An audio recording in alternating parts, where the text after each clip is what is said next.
loud verbal display challenging ET in general out in the middle of That's nowhere? what I was doing. I actually had a pistol in my hand at the time. I was really ticked off. When I was having this fit, I was waving the gun in the air, okay, and I had this fit. And at this moment, I said, okay.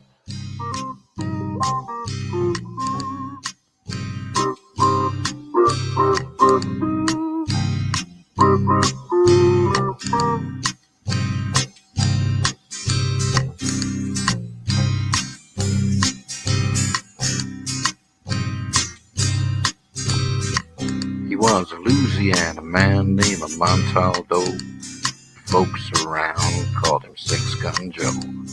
Worked with ICAR, don't you know? Investigating UFOs. Out for a drive with a gal one night, they stopped to check out the reporting site. When an alien lit right there on the ground, he commenced to throwing his weight around. Now, old Six Gun didn't take too kindly to that kind of thing, especially without Vaseline or anything like that, Seriously. Well, Six Gun looked that critter right in the eye and said, "Any last wish before you die?" Yo, reached for his gun, quick as a twitch, and said, "Fill your claw, you son of a bitch." Now a legend spread across the land about this pistol-waving man.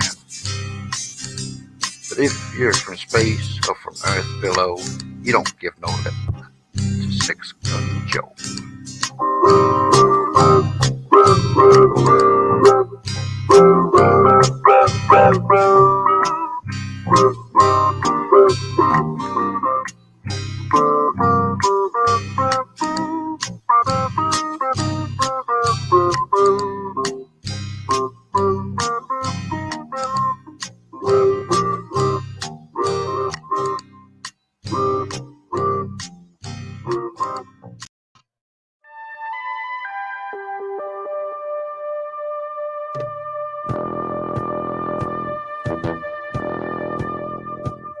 Tune in to UFO Undercover, Wednesdays at 8 p.m. Eastern, with your host, Joe Montaldo, right here on the Paranormal Radio Network.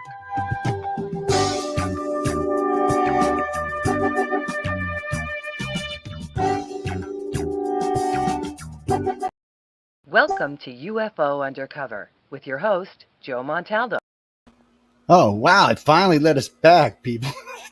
These promos and intros sometimes, I got to say, they're a lot shorter right now because we're not running commercials. So it's much shorter than it usually is. But sometimes it can be 7-8 minutes before you actually get in. I'm sitting there. I've been known to be chatting or yapping. All of a sudden the screen comes on. It's never a good thing. Well, I got to remember to turn the studio AC off. Sorry, guys. That humming will go away in a few minutes as soon as I get up. I forgot to turn it off before we went live, and that's just to keep the studio extra cold. It's about 68 degrees in here right now, so I like my. Well, we got a lot of computers in here. We want to make sure they stay good and chilled. Tonight's guest is Jody Lynn Nye. She's a coordinating judge for Writers of the Future. I should say Writers and Illustrators of the Future. I always leave the illustrators. That's shame on me, bad Joe, but because I treat them as two different groups because they really are. So when I label the titles, a lot of times I only label it one or the other because. Now, Jody Lynn's great. I got to say, I watched. This is the second time I've been out to LA to do press. She's great, actually. So first, y'all didn't get to hear Tim Powers and I Monday, and he'll be back on a couple of weeks because we had some audio issues. But the two of them are like a force to be reckoned with. So I'm thinking, because you got to remember, I'm there for press. I'm not a winner or anything. I'm not a judge. I'm just press. So when I'm sitting in the class or everybody, I'm thinking, well, let me look at this from a class point of view. I'm thinking, Jesus, I feel for these guys. They are tough, good, and fair. And I learned more watching them this year about writing than I have in my entire freaking life. I actually literally, John and Emily Goodman, if y'all know who I'm talking about, from Galaxy Press, have been on my butt about writing a book for him, well, since I've known him. so somehow or another, because, and this is really because of you and Tim, Jody, honestly, somebody said I was channeling Elron. I actually did 10,000 words in 3 nights while I was there. Excellent. But the sad part is, since I've been home, I've written like 10 words. So I've got to figure out how to do that at home. I guess I don't know. Anyway, we'll talk about that another time. But they inspired me, guys, because there was stuff I just didn't understand. And I still remember when Tim tells me, he goes, look, we're doing a 24-hour thing tonight. And I'm going to get Jody to tell you that when we properly introduce her in a second. But he goes, just walk around and get some good pictures of them while they're working without them seeing it. And guys, we'll talk about this in a few minutes. This is, I don't even think I could do this. Even though they picked the tie still, I'd come back with like 8 words. Here you go. I could see Jody smacking me right now. So Jody, welcome to the show. It's nice to have you here. Thank you. Happy to be.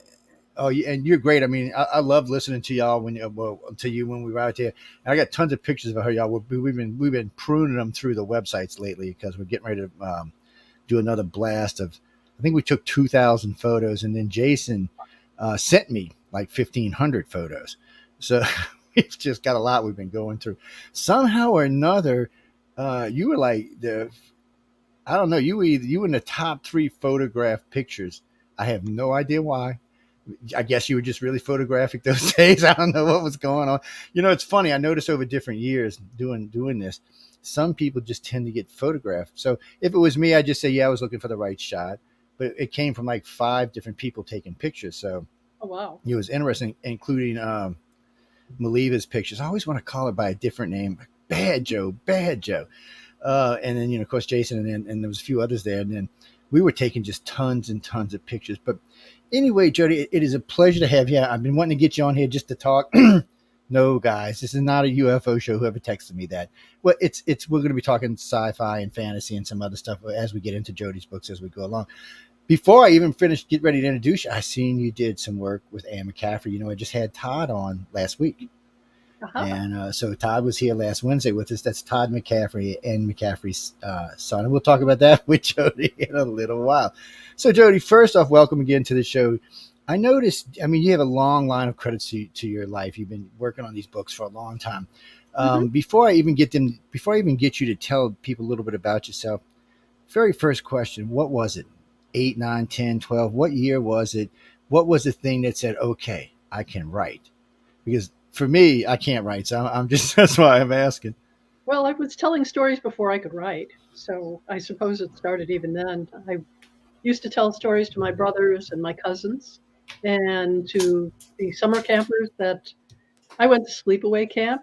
And we had no radios, nothing. So when the lights went out before we went to sleep, I would tell stories to the other campers and give them something to think about. It was, I guess it was always there. See, I could tell a good story, but I still can't write. See, that's hope anyway. I was coming back to think about it. I just said that a lot of my friends who are good storytellers actually have published works now, nowhere near like you have, 1, 2, 3, maybe 4 books. The only person I know that writes the amount of books that I see people at Writers of the Future write, as far as the judges go, is a friend of mine, Nick Redfern, but he does it for a living. He's a 9 to 5 writer. I don't know how he does it. Can you be a 9 to 5 writer, or is it just when it comes to you? You are? Oh, okay. This was my job for a long time. Because I don't know how y'all do that. How do you call up what you're going to write about? Is it just in your head? Is it like what the sculpture's doing? It's already there. It's like already on the paper or the pad or whatever you're going to do. See, that's my issue right there. So as you're going through life, what was your favorite genres growing up? What was sci-fi, fantasy? Well, I was mystery. There was a difference between science fiction and fantasy. See, I'm with you on that. Really, I read a lot of mysteries, but science fiction and fantasy was always there. And because I wanted to be anywhere except where I was, which was a kid growing up in the suburbs, I was very small, got bullied a lot. So books were an escape for me. And the farther away from my real life, the better. Well, I've heard that before, and it's a good escape. It's one of the reasons I got involved with Writers of the Future, because now I'm bringing books to libraries and stuff and giving them to schools and things. Good.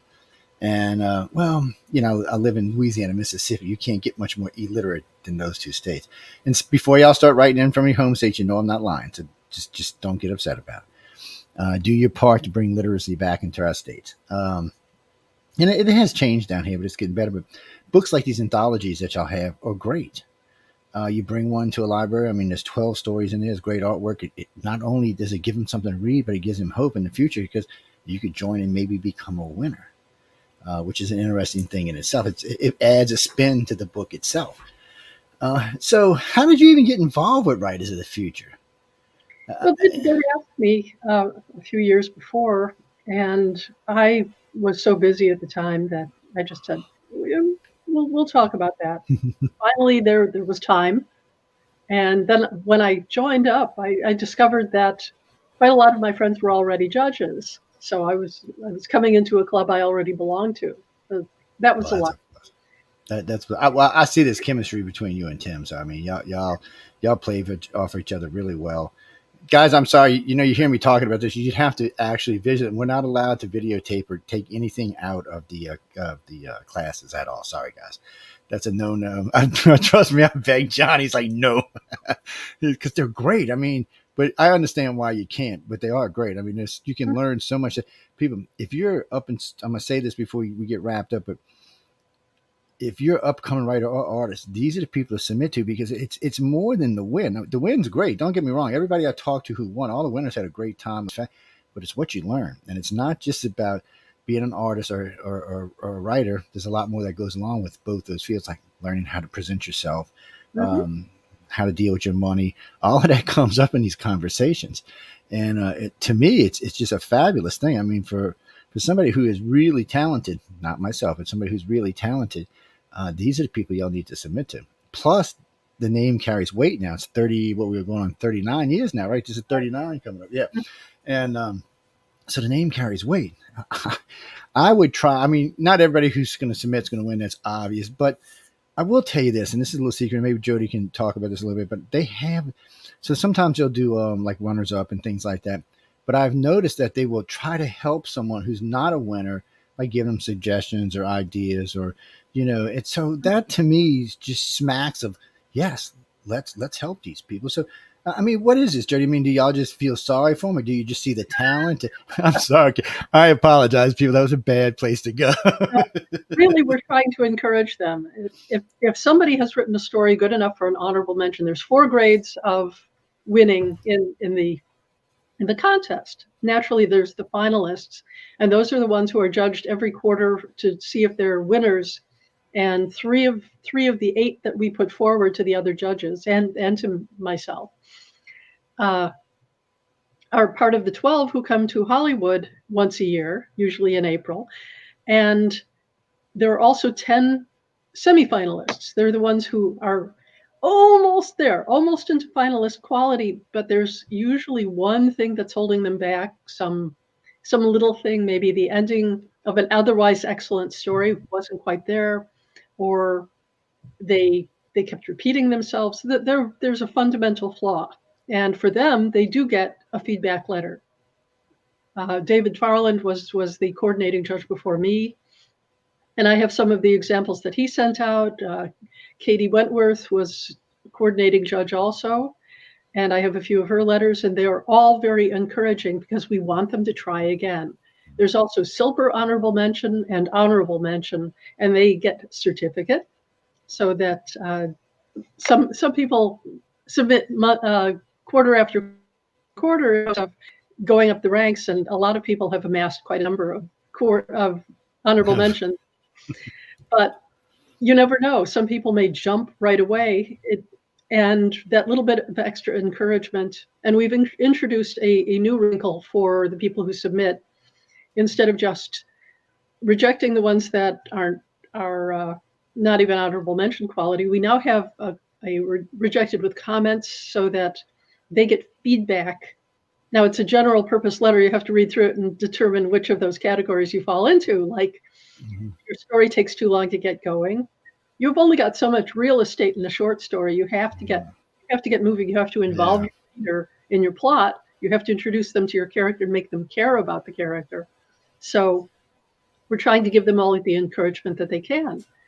That's good encouragement because we only have 12 winner spots per year. So yes, the competition is tough, but the contest also features online writers' workshops that are free to download and watch. And a lot of encouragement. There are articles that are available to them, and some of them even in the anthologies themselves. So we're doing everything we can to try and help people win. Y'all are great. No, I mean, y'all are great. I mean, I get to talk to all of these people, you know, winners, losers, in between. And one of the reasons why is because, in all fairness, and you probably haven't heard this, but when I first met John, he told me about Rice. I started laughing. I said, "You are so full of, you know what? There is no way, man. Nobody blind judges. Nobody's giving money." I said, "They make you pay to get in these contests." Now John's like, "No, I'm telling you." John's like, "No," because he had come to me about putting a show on the network, and he was telling me about Writers of the Future. I was like, "No, I don't believe you." And it took him and Emily a good year of threatening and killing me. And said, no, I'm sorry, guys. They're both sweethearts. But it took him a good year of talking to me just to even get me to come out to LA. I was like, yeah, I guess I'll come out there. And I was honestly not expecting to find what I find. I'm not even going to lie. I told both of them that. I said, first off, all the judges were very accessible. All of y'all were. If I wanted to ask a question, y'all answered it without a problem. No bitches, no moons. Not just mine. I'm talking about everybody who was there. I mean, y'all were the same way with everybody who was there, you know, who had won. And when I talked to the people, the winners, they didn't have, the only thing they had to put up, you know, pay for their tux and their food. And other than that, the writers paid for everything else. Guys, they fly them out from where they flew my boy in from Australia last year. Mr. Blue Eyes is like a I mean, come on, guys. First off, that's a nice flight, but that's an expensive flight. Even if you're flying coach, my friend, that's an expensive flight, especially round trip. We had 4 Australians and 2 people from Great Britain. Yes. We've had people come in from all over the place. Well, I told writers are only from English-speaking countries generally, but the illustrators come from everywhere. We've had them from Russia, Tanzania, South Africa, and you would be surprised and delighted. Yes. Well, you know, one of the things when John and I got together in the very beginning, I said, well, look, I said, I can offer you things like my audience is international. This show we're on right now goes to every country on the planet. There's not a planet. It even goes in North Korea, Venezuela, Vietnam, and places like that. The station's actually quite big in a lot of the Asian countries. But the station is general. We broadcast about 170 countries consistently, but this show is almost 30 years old, and it goes everywhere. And it surprises me when I pull up the list and see who are listening now. In all fairness, yeah, that's true, Jimmy. There's like 5 listeners in North Korea. But think of it like from this point of view. Who are they? Jojo Schmo on the street is not listening to us because they don't have internet to listen to us. This has to be somebody higher up and somebody that can't get in trouble for listening to American radio to start off with. So you know it's a somebody. That's what's kind of nice. The Middle East were huge. Iran, like in Tehran, in Iran, we have, I think we have around 70,000, 80,000 listeners on average over there. They're listening. What gets me is when I see these numbers in different countries, a lot of these countries are not English-speaking countries, but they're still listening. And it's bad enough. I mean, I have a pretty bad accent to start off with, so I can imagine trying to translate me into another language. But it's great. I mean, we've been around doing this for a long time. So I told him, because, you know, first year when I seen how many he had, and since we got involved, I've seen y'all about double the amount of international winners you have now, which is a great thing. I mean, I like talking to everybody. The little girl from Spain was great. At first, I think she was a little bit scared, and then once I got her talking, she was gone. She's having a good old time. But I will say this before I let you start talking again. Something I've learned, guys, illustrators, especially the winners, okay, the pro illustrators like Tom Woods and Echo, and then when you ask them, they chatty. They'll talk all day with you. They're very comfortable in their skin. They have great artwork, lots of credits to their background. So, but the other illustrators, it's hard to get more than 30 minutes out of them. I'm not kidding you. The authors, on the other hand, so the shortest interview I had with an author was 50 minutes. Most of them were rounding out about an hour and a half. The longest I had with an illustrator was 30 minutes. It shows you there's a vast difference. But in all fairness to the illustrators, they don't really have that body of work yet to because authors can talk about a lot of different things, but illustrators need their work to talk about what they're doing. And I see, like with Echo and Tom, we just put it up on a screen and it just scrolled on for days and weeks and months. It's kind of like when I put yours up, they're going to scroll on for quite some time. So it's a different, but it's a strange thing to watch. And I tell them, I said, you got to present yourself to people. Don't be scared, because if you're scared, you're never going to get anywhere. And you can be scared, you just can't let the person know you're talking to that you are. It's so what? All right, Kirk, I'll ask her. So Kirk, from where are you? From Abilene, Texas? Well, hello out there in Texas, man. Kirk wants to know if you had to give a single piece of advice to get someone started writing, someone who wants to write but hasn't had the I guess the braveness to sit down and write it out. He said, what would your single piece of advice be to get them to pick up that pen and start to write?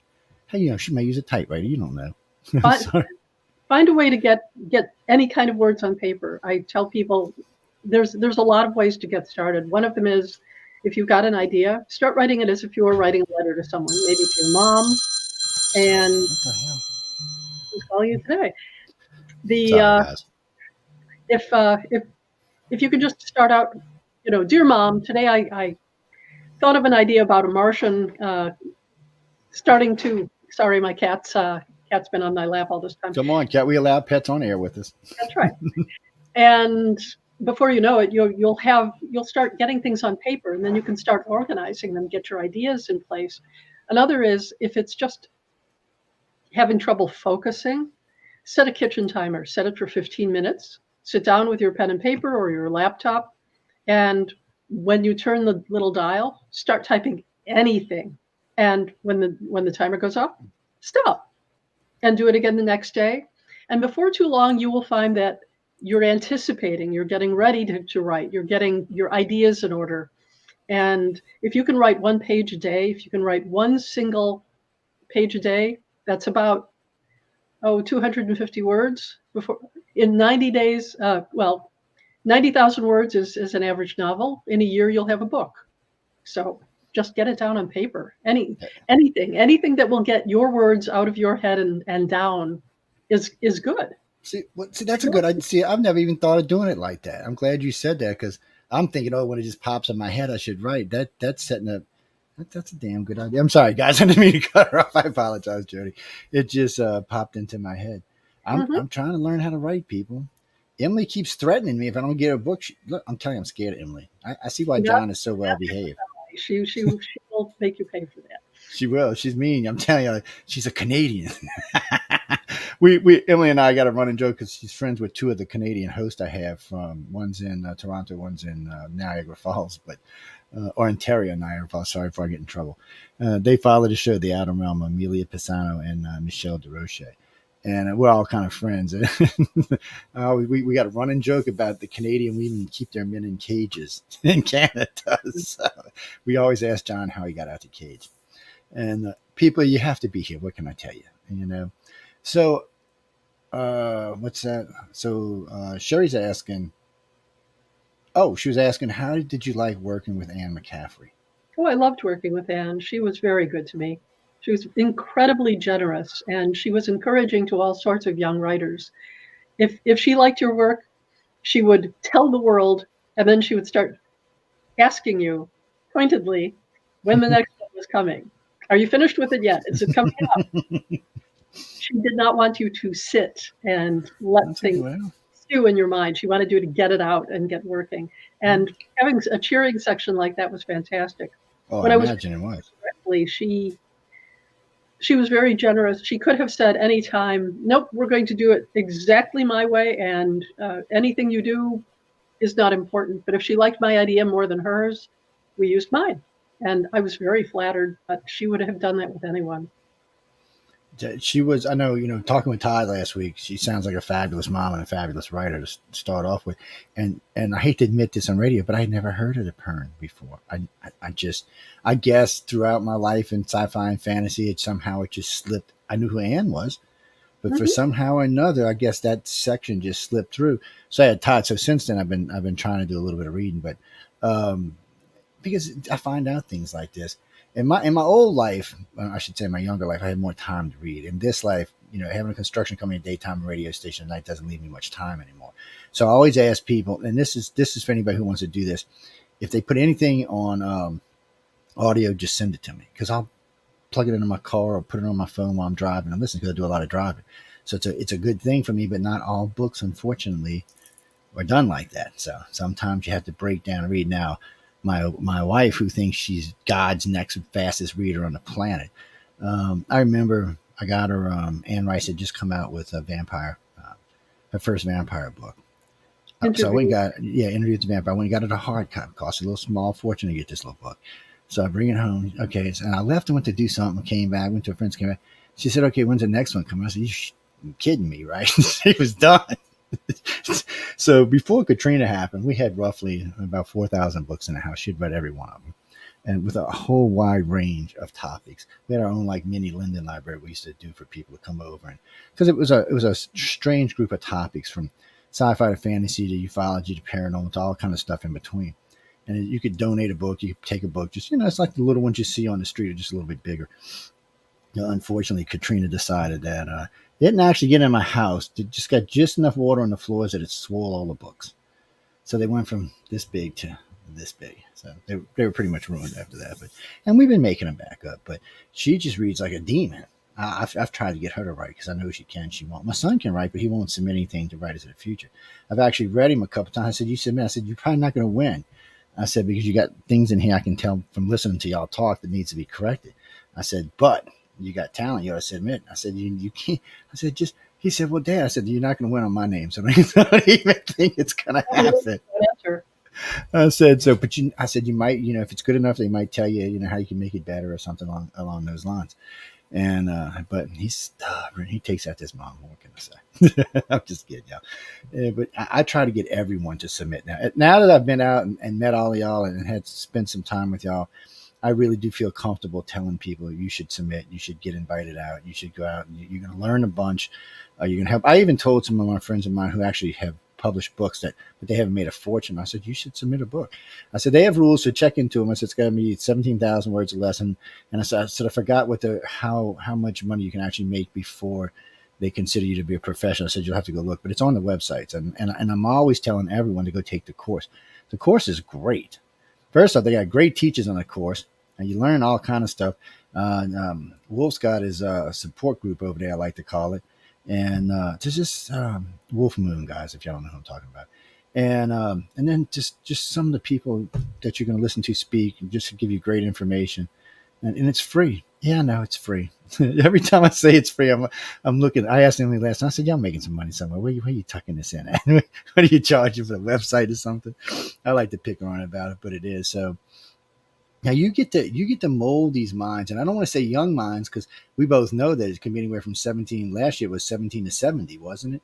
Yes. I think the winner's right. Yeah, guys, this serious age is here, and that I have to say, my first year there, I think that was the thing that enlightened me, exhilarated me, and confused me the most, because I kept wanting to say young writers because it was stuck in the back of my head, not really thinking. I call them like.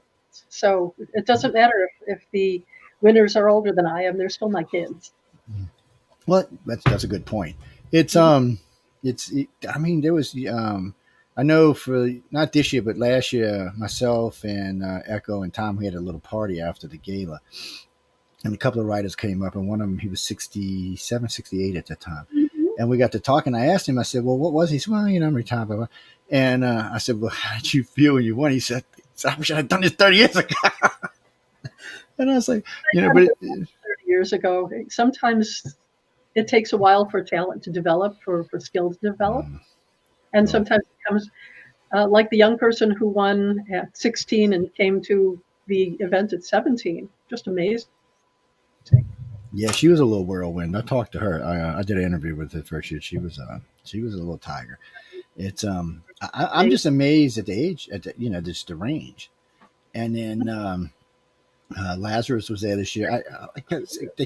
He confused me because somebody introduced me to him. Hey, nice to meet you. We talk, and he's telling me he's an author. And then somebody else gave me another name. I'm like, wait, he's got two names. He said, yeah. I'm like, wait, I'm confused. I said, stop. And then I had to get him to explain. And then I didn't know he was related to Echo, and not related. You know what I mean? Yeah, the other half. And I read a story because I actually finally got to do some reading through. 38 was interesting because I got to read it once, but for some reason, by the time I got on an airplane to come see y'all, it was because I think Joni sent it to me in a whatchamacallit form. PDF form. Yeah, PDF. And so I read it that way, and then John had sent me the book out, and so I was reading on the airplane, and I guess it's sunk in better on the plane than it did when I read it the first time. But the stories were fascinating. And then I actually got to talk. See, it was different for me this year because I got to put the stories and the authors and the illustrators all together at one time because I had actually gone through and read. I knew what the hell I was talking about. But I also warned them last year or year before last. I said, look, I said, when a radio host says they read your book, ask him about the book. I said, now, if he's truly read it, he'll actually quote you stuff back out of the book if he's read it recently. If it's down the line, he probably won't. But I said, most of the time you'll find that they don't. I said, so you instantly can put the host on his back foot because he's just out. You just busted him lying. It's a strange thing to do this, but like I said, I enjoyed it doing. Also, okay, Karen. Karen wants to know what your first book was. First released book. I'm sorry. Was my first book. I wrote. All right. To backtrack a little bit, I started out in game writing. So the first published works that I had were game modules. So I published them for Mayfair Games. Then I wrote Choose Your Own Adventure books for Tor Books under the Crossroads series begun by my husband.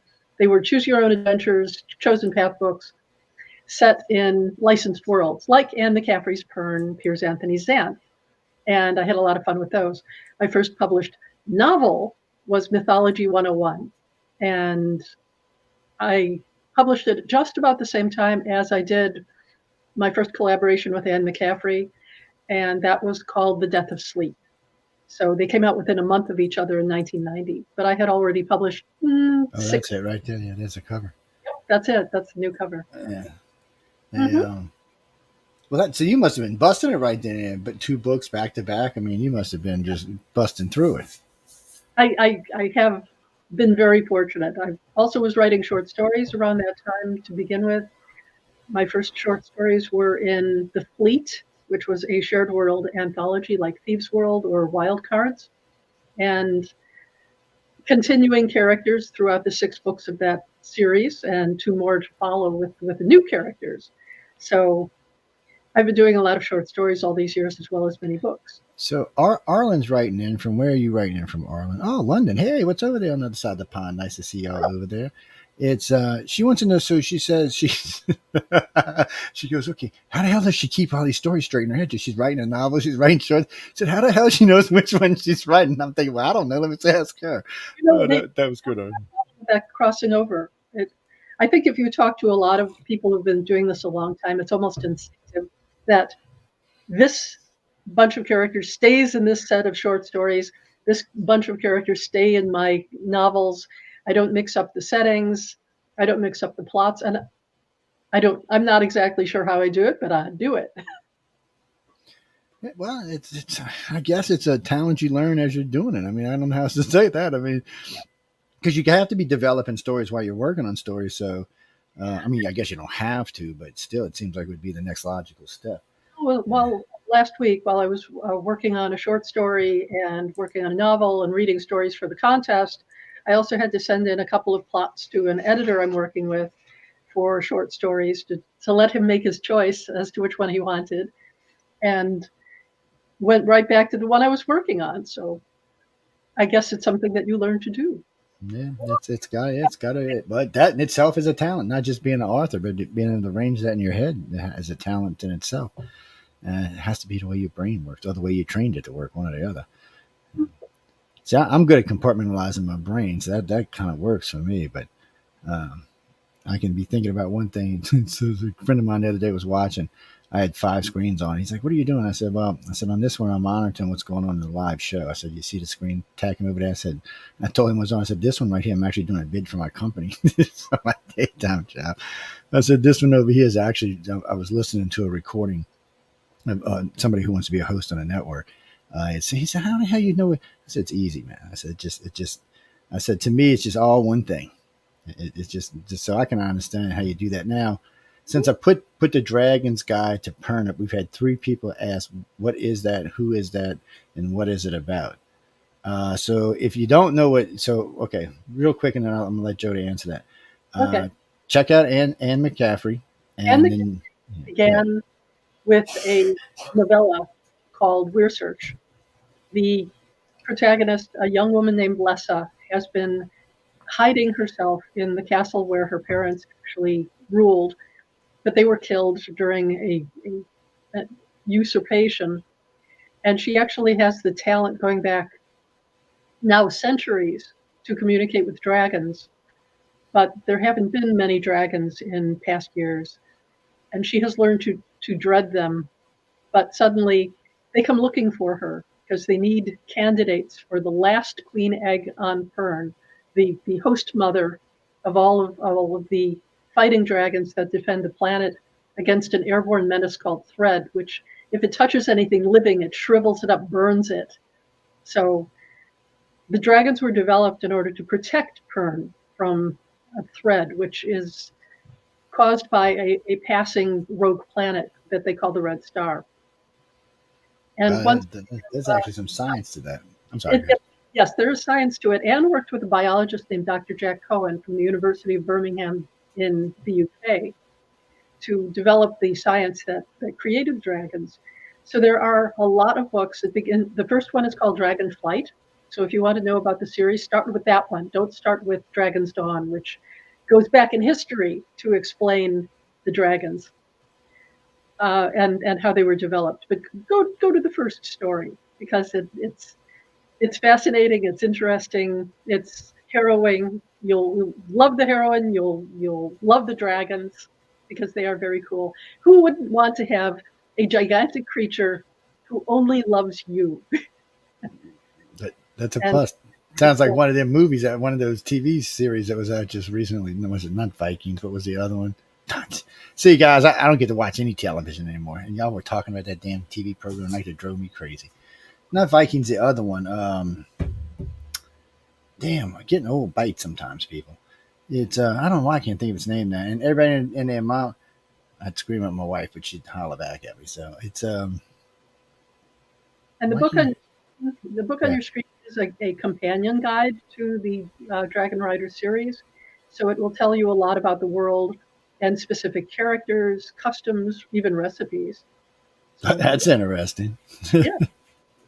It's so well, no, people, this is just where I stopped because this is where we were cruising. This see, I'll just click since y'all are bugging me. Oh, well, there's Anne. Hello, Anne. Nice to see you there. Mm-hmm. I know she's so sweet looking. I'm telling you. It's no, wait, what's this one? I see space stuff. See, I'm a geek when it comes to space stuff. So, oh well, you would like the Brainship series then if you never have read it. It began with a wonderful book called The Ship Who Sang by Anne. That children who are born with severe disabilities can still fly spaceships or become the beating heart of a city, because once they're encapsulated in these devices, they can control systems through their thoughts and nerve motions. It's a remarkable series. So the first one came out, and Anne wanted to write more in it, but she didn't have time to do it herself. So she enlisted a number of junior writers, including me, and I think Mercedes Lackey, Margaret Ball, Stephen S.M. Sterling. And we wrote follow-on stories in the world so that it was not just Helva and Herbraun, but other pairs in that type. They had a brain and a brawn. The brain is the encapsulated person who is able to do amazing things, including flying a spaceship, which is what you see there. That's Carrie Yal, and her brawn, the person who comes and goes for her and is her companion, is named Kef. And the two of them have adventures together. They even play a version of Dungeons and Dragons. So they're terrific books. The first one will make you cry, and the others are good adventures. And well, I can always do a good cry. People, yeah, I'm a big ugly guy, but I'm not admit this. I can cry. It's no, y'all know I'm a big sci-fi geek. I mean, come on, I got a bachelor's in science, people. People get confused sometimes because I do a lot of things on the show, like I have a Mitchell Keiko on, Neil deGrasse Tyson, Paula. We've done some serious science, but even though it's a big thing to me because I like talking to these guys. They are probably the worst rated shows I've ever done. We geek out in science, and I think we just like the audience. Like, what the hell are these guys talking about? It's just, but I love them. It's a great thing. So I love a good science adventure or any kind of sci-fi adventure. It's anything that can take my mind off of what I'm thinking about, which is a hard thing to do to start off with. Um, but Chrissy writes in. Chrissy's actually out in San Francisco, California. She said, "I don't understand, dude." She said, "You've had some great writers on lately with great books." She said, "Why is Hollywood having such a damn hard time finding material?" She said, "You've introduced us to tons of it." She said, "I'm confused." I said, "Maybe Hollywood forgot how to read." Well, part of it is there's so much money involved in Hollywood that they're afraid to take. When you see an independent movie maker, they are able to take chances because they don't have the whole studio and shareholders hollering in the background saying, "You'd better make money or else." So they want to go for something that's very certain. And that means doing the same things over and over again, or doing derivative programs that take off from something else. When they take chances, when they have a piece of good material, they can do really well, but they're just timid about it. I wish they wouldn't be, because really and truly, she's right. Between in the last few years, I've been exposed to a lot of material, even some of Elron's old stuff. And there's just a lot of good books out there that could be made into good movies, or not even. They don't even have to go that far. Start out with a little TV show, maybe just a made for TV movie or something. Just because there's a good stuff there, like Netflix. Netflix is. I've been talked to. I've had Netflix call me 3 different times wanting to do 3 different types of shows, which I'm interested in, because it always ends up turning into a, how can I say this politely? Anyway, it just turns out bad. They want to use you and abuse you. For whatever they get, and embarrass anybody they can because they think it helps get ratings. And Amazon have been taking chances by making new shows. Some of them have been amazing. Yeah, because there's a lot of good. There's a lot of talent out there. There's a lot of good stuff out there, and why don't they just start hiring writers again and say, "Hey, look, give me something worth, making a TV series." It's. I feel like, and I don't know how to say this, but I kind of feel like that they've just like lost their way, and I really feel like a lot of them have forgotten how to read. I'm just being honest. Just a lot, and I'm sure these writers were geeked out when they were young, reading their brains out. So it's got to be in their head somewhere, but still, it just never seems to make it. Now we're going to remake Star Trek 800 times, which I'm not hating. I like Star Trek, but come on, how many times can we remake it?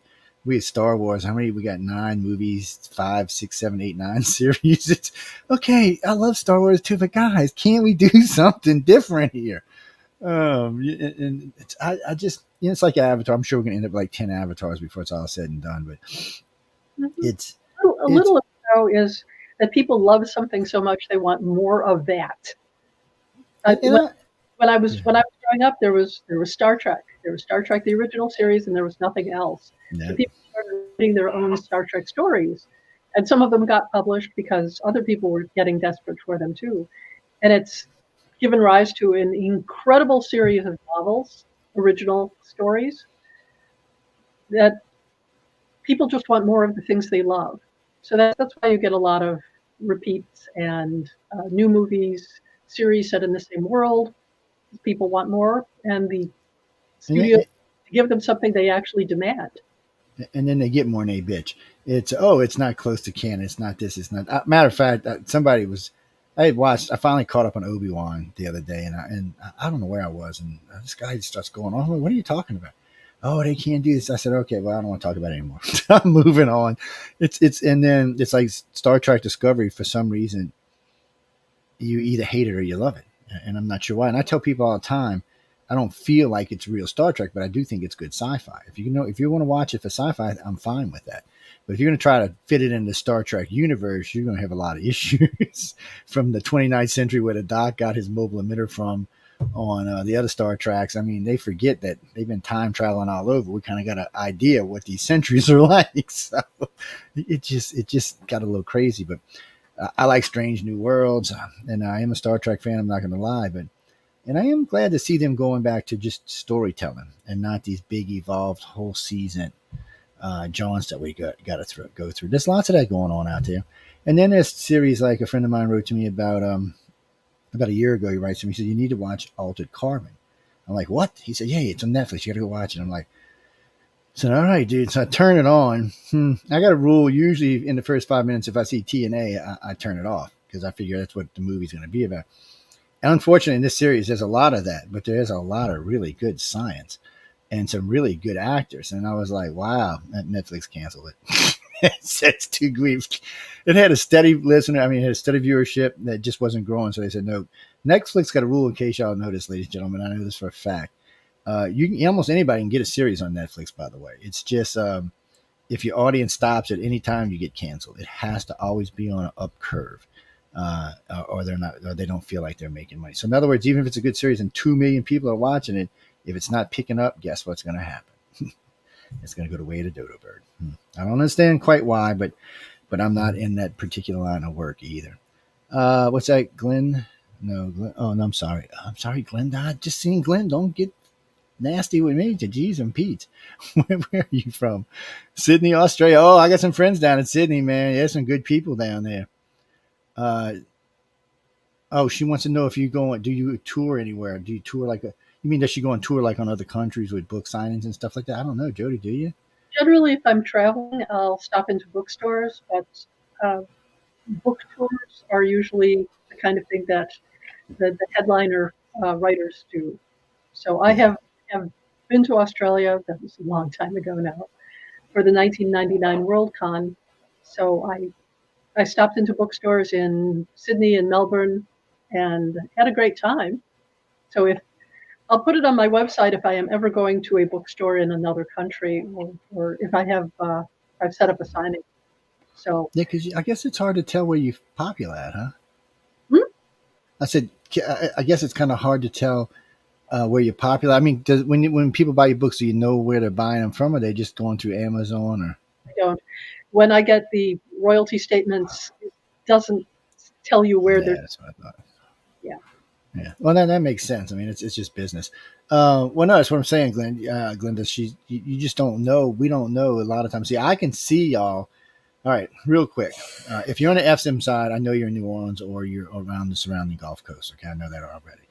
If you're on the internet side, it actually shows me what server you're on. So I usually have a pretty good idea of what country or what city you may be in. So that's a little bit different. But that's internet. You can't really do that with FM radio, but you can do that with internet because somebody has to log in somewhere. So we track them. That's why we can see our listenership and live audience, except for the FM, which we have to be audited for. We can see everything else in live time, which is nice. That's why we have our numbers at the end of shows, because we can see them as we're going. Right now, I can see 14 different servers. We're on 122 worldwide servers, but I keep 14 as our primary servers that we consider our busiest ones. American servers, Asian servers, European servers, stuff like that, EU servers, things like that. We just name them. It's not necessarily where they are. We just name them so we have a good idea of what group that's listening to us. Crystal. Wait, what is it, Crystal? Oh, okay, I know. So first I want to know where you're writing in from, Crystal. Where you writing in from? DC. Oh, I don't know if we're taking your question. I don't know if we're taking no DC questions.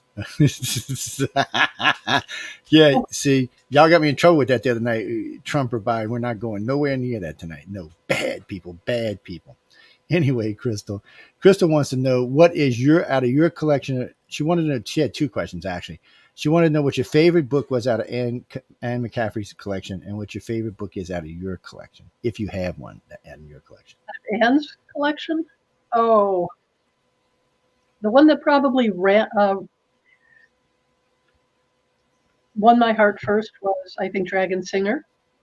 I was ready for something like that. It was a teenage girl who has incredible musical talent, but her family doesn't appreciate her.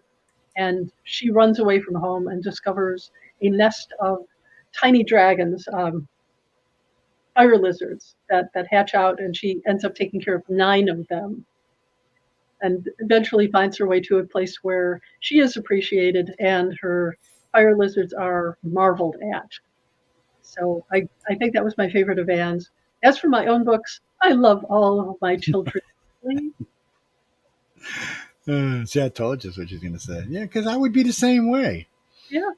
Somebody asked me the other day, what was my favorite radio show I've ever done? I said, of my own personal ones? I'm like, I couldn't tell you that. Now, if you ask me about somebody else's show that I've done, that could be different. But I wouldn't say because it would cause trouble. So you'd have to catch me in a private conversation.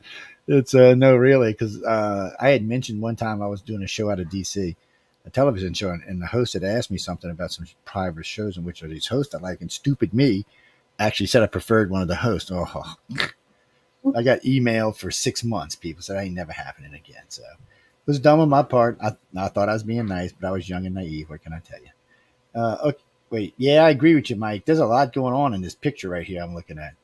Advanced mythology. So what is advanced mythology? I know. That's Go the ahead, I'm fourth sorry. series, and they all have names like textbooks. The first one is called Mythology 101, Mm-hmm. and concerns the young man that you see on the cover on the right, Keith Doyle, who is a college student, and he believes in magic fervently, never realizing that it's right under his feet, in the basement of the college library that's on campus. In fact, the college library that he is campaigning to have torn down and replaced with a better one, therefore just about to render his new friends homeless. So, but comedy ensues, and he manages to make things okay in the end. But Keith is an energetic, friendly, very smart, but sometimes a little reckless young man. And I really love the series. It's a lot of fun. It's very gentle. And Keith is, in many ways, a wish fulfillment character for me because I wish I could be as outgoing as he is. Mm. Yeah, Uh, unfortunately, I didn't learn to get very outgoing until later in life. I wish I would have learned at a younger age. Micah is writing in from, where are you writing in from? Oh, British Columbia. Hey, what's up over there on the West Coast in Canada? How's things going? Oh, he wanted to know, do you have someone else do your artwork? Sorry, for some reason it was hard to read that. Someone else do my art. Yeah, he wanted to know if you were illustrating or if somebody else was. We don't get to choose our own covers or our own cover artists. I was privileged in the beginning to get to choose or get to tell the artist what to put on the cover because my editor was overwhelmed by something that happened at the publishing house at that time. But most of the time, very, very few authors get to have any say whatsoever because it's considered a marketing decision. And the marketing department is something separate and apart. You know, over the years, because I've talked to many authors. I mean, the network itself. I mean, I've lost track, probably more than 10, 15,000 by now. And because I mean, we do 200 and what are we on right now? 260 hours a week of broadcasting. So and some of the shows only do authors, like Church of Mavis. They only do authors. They don't do anybody else but authors. They dedicate that, and up and coming and professional both. But over the years, I've found that some of these publishing houses can be kind of cruel in the way they do the money split. They tell me if you're a rookie at Amazon, you might as well not even publish. I was like, you kidding me, right? And then about not having no say in a lot of things that goes on. And a lot of and some of the younger ones were telling me even sometimes they want to make changes in the book and they don't have any say so in it. And I was like, well, that bites. But I guess if you really want to get known, you got to put up with crap like that. Because once you, I'm sure once you make it to a certain, level, they treat you a little bit different. But that is true. That is true. Because they've already once you get to that stage, you've already proven that you can make the money. Mm-hmm. So you get to make choices and tell them that you have something that you want that they can't say no to. Because if you're a marketable commodity, you can walk. They let me put this demon down. I came and just hang out with us for a minute. That's my little black alien. People just ignore it. It likes to visit every once in a while. It gets so cold in my house, we keep a sweater for it. I'm just kidding. For anybody who writes me a letter, I was just teasing. It's a little chihuahua, 4 pounds. It is strange, though, that you would think somebody's publishing. I guess they get a lot of books submitted. In all fairness, they probably get a lot of stuff submitted. Oh, they do. And I'm sure a lot of it is less than publishable. I'm just trying to be polite, people. We were being halfway woke today. It's just hard to watch because I know a lot of people who want to get out there and write, and that's why I think these contests can help them out. At least they might get a paying job out of it. And remember, ladies and gentlemen, you can be an independent publisher, but in the beginning, most of the authors I've talked to, excuse me, were working for someone. Writing for someone would like with I heard Jody was talking about being in games. I've heard a couple of people writing mods or writing different things for games. I've heard people developing stories like right now in New Orleans, they've got that company down here. They're hiring 100 employees at $125,000 an employee, and they need everything. They need authors, they need illustrators, they need tech people. He owns a number 2 gaming company in the world. He decided to just bring it to New Orleans for some reason. But those are all jobs that you can go to. But I doubt he's going to give you $125,000 a year if you're a nobody. And wait, let me rephrase that. You have to have at least some kind of writing to your credit, something that they can at least go read and see if it's worth hiring your job yourself. I mean, I don't know how else to put it, but really and truly, that's what it comes down to. Well, I'm sure they'd love to have somebody like Jody because she could probably write circles around everybody. But you're independent now, right? Oh, yeah, I'm working with Bain Books, and I would cheerfully work with other publishers. I have written for, I think, 5 or 6 of them, and a couple of small presses. I got to get her in the hot seat yet, too. I haven't had a chance to get her in the hot seat, but we're going to get there sooner or later. Slowly but surely. Well, because I got to meet her, was it last year? It was not this year, but last year I met her. And, but figure it out, people. You've heard me talk about this before 100 million times. It's, sorry. Stop with this spamming. If you want to ask me a question, that's fine, but don't spam because I'll kick you out the room because you'll irritate me. What's the question? Just, Donnie, just ask the question. Go ahead. Y'all stop spamming.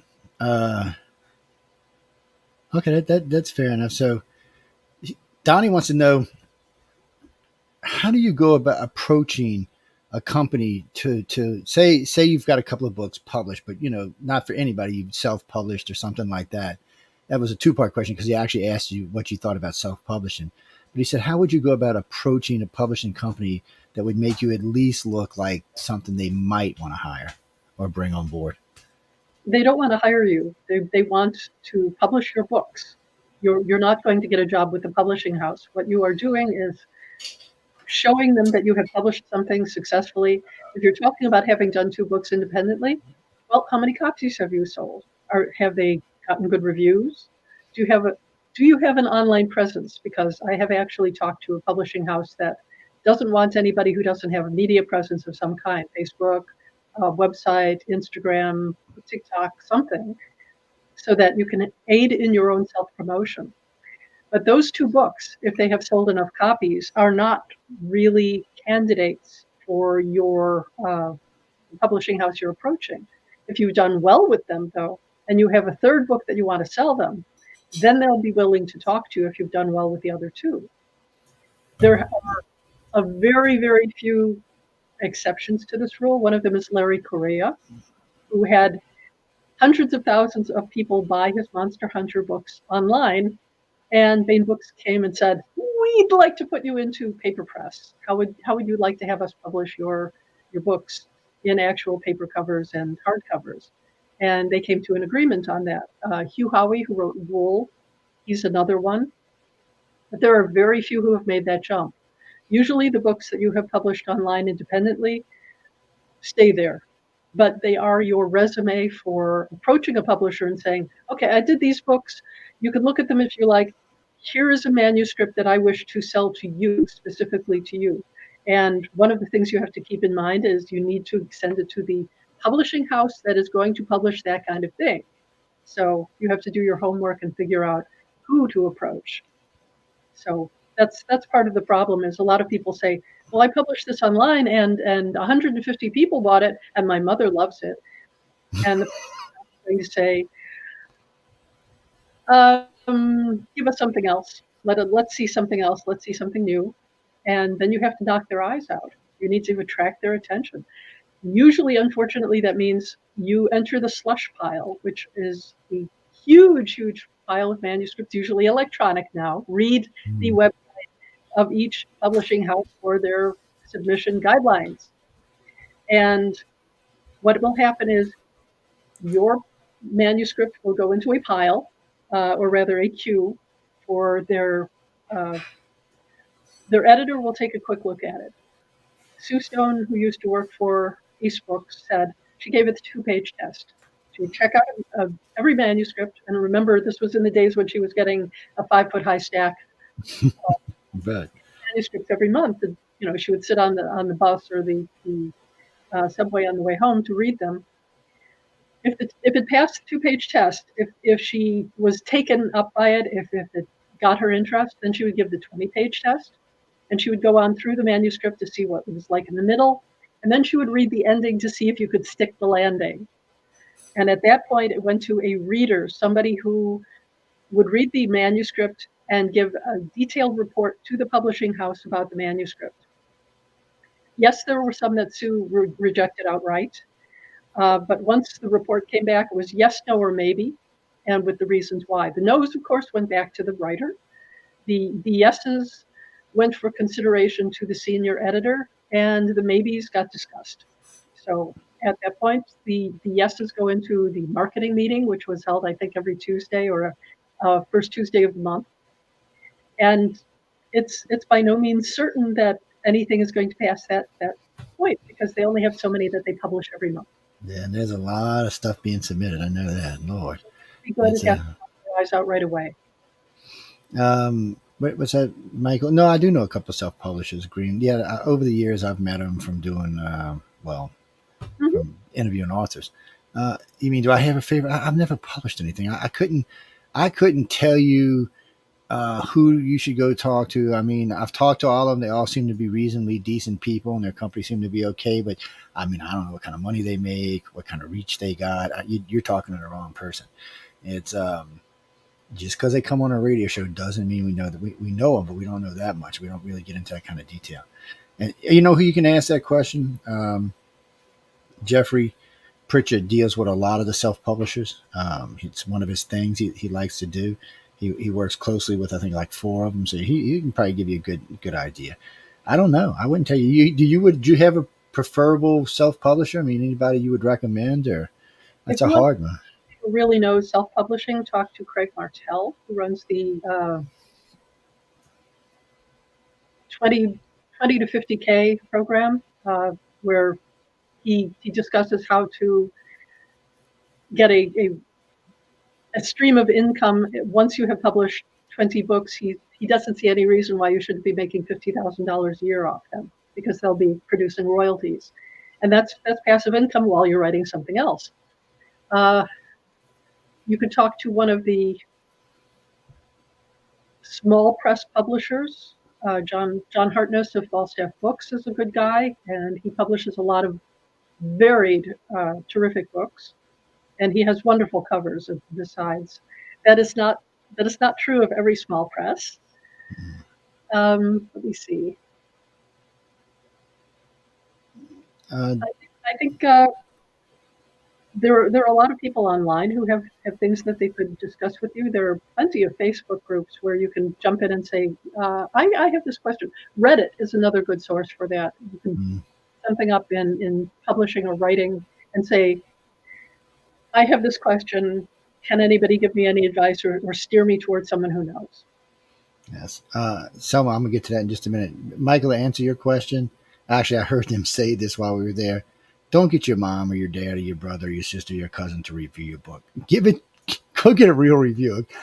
Because, mom's going to be, oh, it's so good. It might be horrible. So you need to go get somebody who's going to say, oh, my God, really? What are you doing with this, man?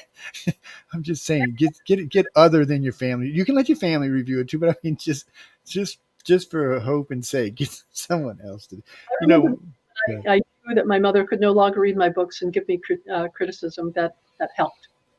And I felt sad about that, because then I had to look elsewhere. Yeah, because some parents are honest. When my son asks me stuff, I'm honest with him, but a lot of them just can't do it. They're just like my grandmother. She said, I can't be mean like that. I'm like, whatever. Because you're only doing them harm if you don't help them out. I mean, you really want your children to succeed. What was that, Salim? Readers carefully, though. You don't want somebody who's going to knock you down just to satisfy themselves. You want someone who will give you honest, constructive criticism. And that's not easy to find, because you are also a great big favor. Please read my book for me, which may be full of flaws. Hey, what's that, Mike? Oh, no, yeah. You mean my wife? Oh, God, yeah. She's brutal. Oh, no. When I do lectures and stuff, when I get down, she'll tell me exactly where. No. but I expect that. I actually need that. I used to make her come with me and dress my ass. What are you talking about? Now she stays at home because you're too old to be dressing. But no, because we traveled a lot. We used to do a lot of lectures, 30, 40, sometimes 50 a year, and it just is a lot. And then we did a lot of online stuff and a lot of other stuff. So now I travel by myself, which is not quite the same. Yes. Oh, thank you, Denise. I don't have my slave with me. Yeah, I'm sure she would like that. Trust me, she's nobody's slave. Anyway, Salim, what was that? What were you? I seen your question go by, but they started on a BS. So what was it? Oh, okay. Oh no, I don't know, but maybe Jody knows. Dean and them were talking about something they were using to make money with. That guy made a bunch of money with his book, like 42 million or something. Or Brandon Sanders.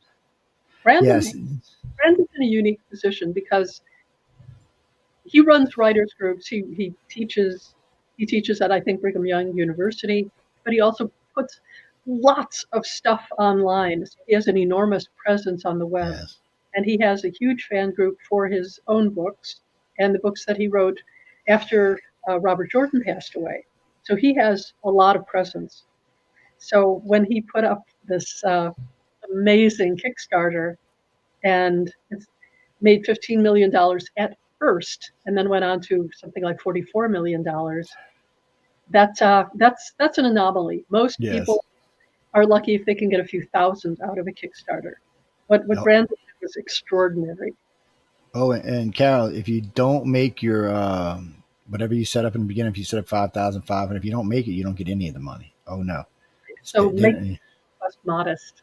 Yes, set your goal. I agree with Jody. Set your goals modest, because if you don't, well, you don't know what you're going to get.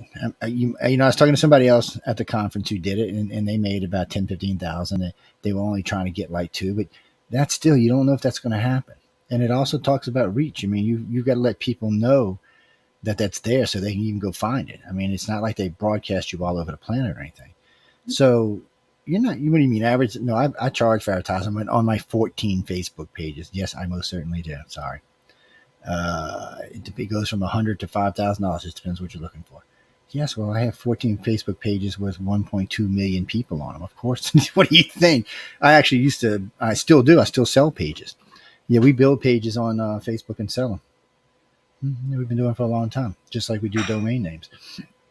But you can, yes, believe it or not, you can make money that way. But if you've got a good Facebook or Twitter or TikTok or whatever presence, TikTok's a weird thing, because I wasn't going to get in TikTok because everybody I know is addicted to it. I'm like, what are you doing, TikTok? What are you doing, TikTok? What are you doing, TikTok? I was like, what the hell are you doing, TikTok? It's like, what the hell, man? So I finally had to go look at it as well. And then I put my dog on, the one I had on my shoulder. She's famous now. She's already got 1,400 followers. I'm like, look at this little hussy. I mean, she's already ranking them up there. She gets a couple more, gets up to about, 25,000. I can start making money on a little bit. But those kind of things, you can actually make money on those. You can make money on Twitter. You can make money on Facebook. YouTube. So you can, but and then if you can do Kickstarter and set a modest goal, and you've got a way to get out to a bunch of people, you might make some money. But, don't go over there just because you think you can, make money for whatever BS reason, because I don't think you're going to. I think you're going to waste their time, our time, and everybody else's time. My own personal opinion. Actually, Dean kind of broke me into the Kickstarter. He told me about it last time we were down there, and he was helping out one of our mutual friends, Dennett Preston. He was who won 3 years ago. After 48 attempts, he won. Yeah, see, guys, you don't necessarily going to win first time. Don't get me wrong. There's first time winners, and there's third and fourth and eighth and 10th and everything in between. But so you can win on your first submission. It's not unheard of. In the last 2 years I've been there, there's been a couple people won first, but usually did win the first time they entered. I'm thinking most of y'all are going to be somewhere. Most of the answers I got from the authors were between 12 and 22, somewhere up in there. There were a few longer, a few shorter, but it's somewhere up in there on average. Well, actually, with Wildman, they kind of helped him along. He submitted. It was like what we were talking about earlier in the show, and then he actually got a good book in it and got a good story in it and won. Luke Wildman, there's a couple of them I talked to like that. Yeah, that they, because of the help they got from Writers of the Future, they finally got a good enough book to win. Well, I'm not saying you can't. You can write. You might write, and Jody might go, "Oh my God, best writer I ever seen." Then again, she might go, "Okay, who sent me this?" Well, they got kind of the same kind of test over there. So, no, the judges do read. The judges. I'm sorry, the blind judge. It is true. So they have a reader. Actually, got two readers, and they read, and then whatever goes back and forth, and then they send these books with no name, no nothing, just a number. Nobody knows what color you are, what sex you are, how do you identify yourself. None of that matters to the judges. All that matters is a story in front of them. And I've talked to all the judges now, so it's true. And so you're being judged on your work and nothing else. That in itself in our woke society is almost unheard of. I'm serious. I've dealt with a lot of people have asked me to get behind their companies and push because we have a huge reach. But I mean, right now we're doing 14 million live, 14 million in syndication every week. That's damn near 30 million people a week, and not just here but around the world. So it's I'm not going to get behind just anybody, but these guys, everybody I've met has been fabulous. And I'm going to talk to Jody about something else that just cracks me up when I'm there. So Jody, I'm watching you and Tim one day, and I think it's like the second day, maybe the third day, I'm not sure, but it's all of a sudden y'all tell these guys, these individuals, you have to write a story in 24 hours. Now, first off, I got to say, I love, even though they know this is coming, at least some of them do, the expression on their faces are just great. I mean, it's like, what? It's just great. And then when it's over with and they're all downstairs talking around in the lounge downstairs, and I'm like, how y'all gonna do this, guys? And they're just a sheer panic. Some of them now, not so much, but some of them, they're just sheer panic in their eyes. And it's kind of sad and funny all at the same time. But y'all get to pick. I mean, y'all give them kind of a basis of what. Sorry about that, guys. What the hell? All right, so my alarm system just went off.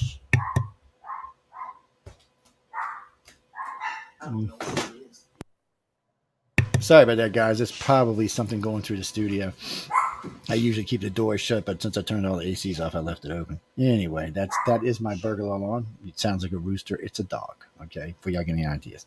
Anyway, go ahead. I'm sorry. What do you want to know? Oh wait, now I forgot where we were. Thanks to my damn dog. What were we talking about? My brain just went right out to the dog. We're talking about the 24-hour story. Oh yeah. So going back to that. So first off, I mean, y'all kind of give them at least a base of the story, right? Something to go with, to work with. Because I know I've seen you and Tim talking about it one day, but I wasn't exactly sure what y'all were doing. I loved working with Tim. We've known each other a really long time, and he's just a terrific guy. We had a couple of long discussions before we got to the event, and he said that he gives them a small object to use as a story prompt. So here's a Munchkin card. Here's your story prompt. Or here's a chopstick. Go forth and let it inspire you. And the object does not have to appear in the story, but it should inspire it in some way. So I added a bunch of things to the collection, and Tim said that one year they gave one of the writers an ice cube, and they said, "Thank you." So they knew that within a few minutes the thing would be a little puddle of water. What was the inspiration going to be to the writer? And that is all we give them, except for at 2:00 you leave the room, you begin your story, and you come back at 2:00 tomorrow, and we're going to pick 3 of them and critique them. So yeah, that's fun. That's I got to sit through part of that. I had to go somewhere for a little while, but I got to sit through part of that. And very supportive of them. Answer a question or two, but for them it's buckle down time, and it's amazing how much a deadline can focus your mind. We had some, I think, phenomenal stories. One of which the writer, I think, knew that writing the ending would be longer than they were prepared to deal with, so gave us an ending that didn't feel quite right, but I think with putting the correct ending on it would be a perfectly sellable story, which they wrote in 24 hours. And there was another one that had a very complicated structure of melding past with present, alternating scenes. Phenomenal job. absolutely phenomenal. I was very, very impressed with how well they did in that short a time. That proves that these kids have the chops to be professional writers. They So, they do. I mean, I was watching, and there was some intense face. I noticed in the very beginning there was like a little bit of panic, and then after I was talking with a couple of them down, and then I noticed some of them went up to their room, some went other places, but about half of them stayed right downstairs down there in the lounge area, and you know, and they cordoned off different sections and got in different places and started writing. And they were serious. I mean, they didn't even notice me taking pictures of them. That's how serious they were. Because I was milling around a bunch of them, just I was in a couple of like Wiener's face. I was in his face going. He didn't even notice I was there. It's just a whiner. I'm sorry, guys. Yeah, everything. I have all of them. I have them in a file here, and when I'm finished with this particular quarter, I'm going to look them over and give a couple of comments to them. Again, they threw their whole soul into it. They showed the reason that they were there. They showed the reason that they were that good and they deserve to be in that group. So I'm very proud of them. They did a terrific job. And Tim and Dave used to say that we choose the stories that we're going to critique by taking the pile and throwing them down the stairs, and the three that traveled the farthest were the ones that we critique. We actually have video of us doing that. Mm. And no, so if it works, you never know. Sometimes weird stuff works. You never know. Denise, just go to writersofthefuture.com. Mm-hmm. And you can submit right there. Yeah. The rules are there. You can submit once a quarter. We are 8 days from the next deadline. So please, if you've got something, send it now. But if you still need to work on it, that's fine. Send it in before September 30th. They got a blog there. They've got all kind of class stuff there. There's a lot of stuff you can go through if you need help or a little bit of guidance. Mm-hmm. I was listening. Was it Arson Scott Carter's? I don't know. I was listening to one of them a couple of weeks back because I was having problems with. My biggest problem about writing has always been the filler, the stuff in between what I'm writing about. You know, walking down the street in a sunny day with the green grass, stuff like that. That's always been the hardest thing for me. I could write a documentary all day long. It's just the way my brain works. So because of y'all and when them and a couple of the course, and between the course and y'all, I've actually started learning how to put that filler in there and not be stupid with it. Go ahead. I'm sorry. That's your setting. Yes. Okay. See, I don't even know what the hell you call it. There shouldn't be any boring bits. Everything that is there needs to make the story move along. Yeah, because the thing I'm writing about right now is about an experience someone had, an 11-day experience in Gulf Breeze, Florida. And it's really complicated, unfortunately. And it'll make for a good read because there's always something going on. Even if it's just the people walking on the beach watching the beautiful sunset in Pensacola, in Gulf Shores. But still, I don't know how y'all just sit there and write. My brain goes, zzz, and then it just stops. I'm like, what the hell's going on here? So I like your idea of setting a time every day, and I think that might work better for me. It will make you focus. Yes, I do agree. I think that will work better for me. Samantha, what do you have? And where you writing in from, Samantha? Where? What are you asking? Oh, in Scotland. I haven't seen anybody write in from Scotland in a while. What the hell y'all doing up there? You worried about the war? They're going to invade Scotland. No, they're not invading Scotland. Oh my God. He's actually got a couple of questions here. One, he wants to know what's your favorite genre to write in. Is it a book? Is it paper, pen, pad, computer? I've been writing on my keyboard for years now. I'm okay with writing on paper if I need to, but I have gotten very much into writing on my keyboard. And sometimes I talk to a recording device. But any way to get the story down. I had a story idea a little while ago, and I put it into the notes function on my phone. If it helps you remember, that's the way to do it. I put stuff in my phone all the damn time. What's the other half of the question? Where did he go? I just lost him on the screen. Y'all scrolling like at warp speed in here tonight. Oh, he wanted to know what your favorite genre to write in was, or write about was. I'm sorry. Oh. Humor mostly. I like to write humorous stories. If you want to be depressed, watch the evening news. But Yes. I'm going to try and cheer you up, take your mind off of it. And usually that requires something funny. So I'm very happy to try and cheer you up. You know, I think that's one of the things that got me hooked in early sci-fi and even in fantasy, because there's always a little bit of, like Star Trek, there's always a little humor in there somewhere. Even in the worst stitch of humor, somebody's going to crack a dumb joke or something, because that's how humans work. That's how our brains really work. You know, some of us are going to panic, but some of us are going to be like, well, you know, we're going to die. Might as well have a little fun. And that's why I think when I see them try to reproduce certain series and they leave that section out, I get kind of like, well, wait, you're missing part of what goes on. It's supposed to be in there. Don't get overly serious. What was it? BSG. A lot of people bitch because the new BSG was too serious. Now, let's be honest. The old BSG was too campy, depending on how you want to look at it. So maybe they needed a middle ground. I don't know. It wasn't that important of a series to me, but still, man, I had people griping all the time. I'm like, stop. They actually came on and did a show about it. I was like, oh Lord, people. They went to do there's a group wants to come on right now and go over all the Star Trek series. I'm like, I don't know about that. I said, let's not be hacking off Paramount at me, people. Don't want to go there.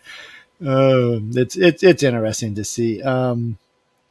Martha, where'd you go? I just seen your question go by. Martha, where are you writing in from?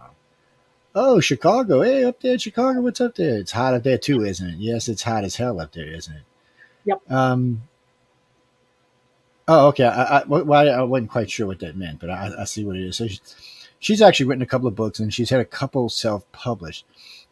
She said the most she's ever sold in any one run was 5,000. She averages usually how many books? 7. She's got 7 books out. So that's pretty good going. Yeah, the last one she sold was about 5,000. She said before that they range anywhere from 250 to 1,500.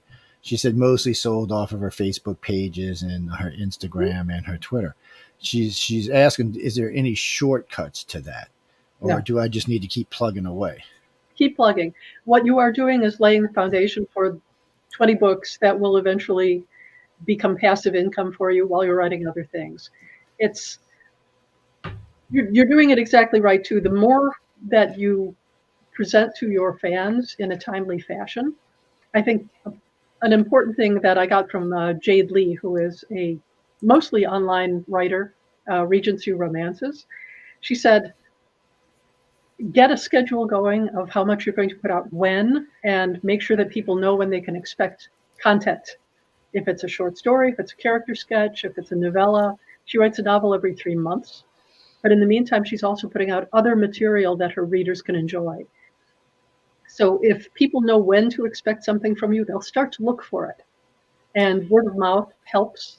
So go do talks at libraries, go do talks at conventions. Depends on what your genre is, where you're going to find your readership. But if you keep on plugging and then, say, cross-promote with somebody who writes the same kind of books you do, that can help boost things a little bit.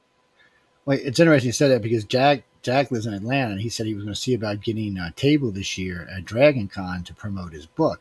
Do you think it's worth it? I guess that's how much is the table cost at Dragon Con. It might be the question. Tables at Dragon Con are very expensive, and you may be lost in the crowd, but go ahead and try it anyway, or find a group of other writers who are have a table at Dragon Con, and you spell them so that everybody can move around a little bit. But yeah, people do that. Get on panels. Get in touch with the programming committees. The names of the track heads are on the website, so send them a note. Say who you are, and if you qualify, you have to fill out an application just like everybody else. I have to fill out an application. William Shatner has to fill out, his manager, fill out an application. Brandon Sanderson has to fill out an application to come to Dragon Con. But to get on programming, fill out the app, get in touch with the track heads and tell them what you do and what you can do for them. What do you mean, can I help shortcut you? I met the guy one time. I don't think he's going to share that he met. Man meets a lot of people. No. I met him one time. He's a very nice gentleman. He told me that, if I ever come out, to let him know. But other than that, he gives good talks, and yes. Love to have him there. And bless him. He's 91 and has nothing to prove to anybody. Yeah, I think one was it 90? Was it 37? I think I met him at. Anyway, it was one of them. And John introduced me to him. But yeah, great guy. And then, I met, what's his name from Fanix. He was another great guy, which I've been thinking about going up to Utah this year and checking it out. Yeah. There's lots of different cons around the country. There's lots of conferences around the country. There's lots of other stuff that, depending on what genre your book may be, and you might even be able to sell them at conferences. There's lots of conferences for lots of things. You can find conferences for the weird and strange, but you can find conferences for dishwashers and TVs and every other damn thing. Yeah, I got a friend who writes. He writes. I should say drafts, instructions for different products. That's what he does for a living. It's a boring job. I don't know how he does. He makes a lot of money though. Don't get me wrong, but still.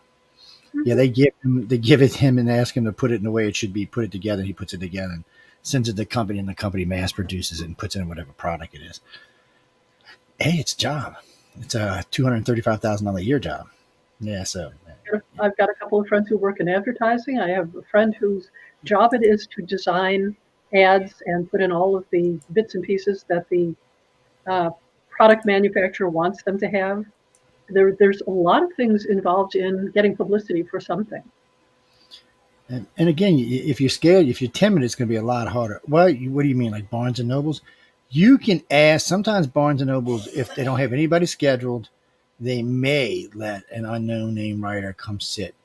But they're strange about that. You're better off in the library, getting in touch with your local library. And very often they have local author events. When I lived in Barrington, Illinois, the library had at least one event a year where they would invite all the local. Of course, one of them was Gene Wolfe, so naturally he got tremendous attention. But there were lots of romance writers, nonfiction writers, legal thriller writers, a few science fiction and fantasy writers. And people would come in, see our books in front of us, and get to know us. You build your readership one reader at a time. So make contact with people. If they like your books, they'll continue to buy them. They'll tell their friends.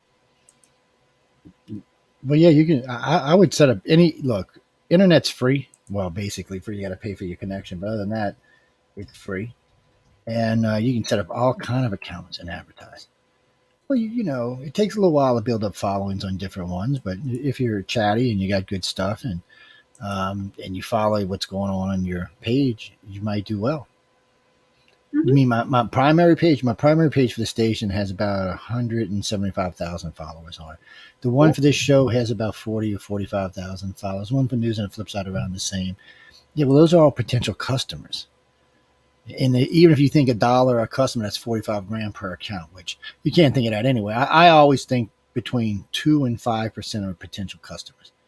In a good economy, that might jump as high as 15%. Right now, if it's cheap, it might sell because people are, aggravated about what's going on right now. So, but it don't matter if it's cheap. Just because it's cheap, make it good so people remember it.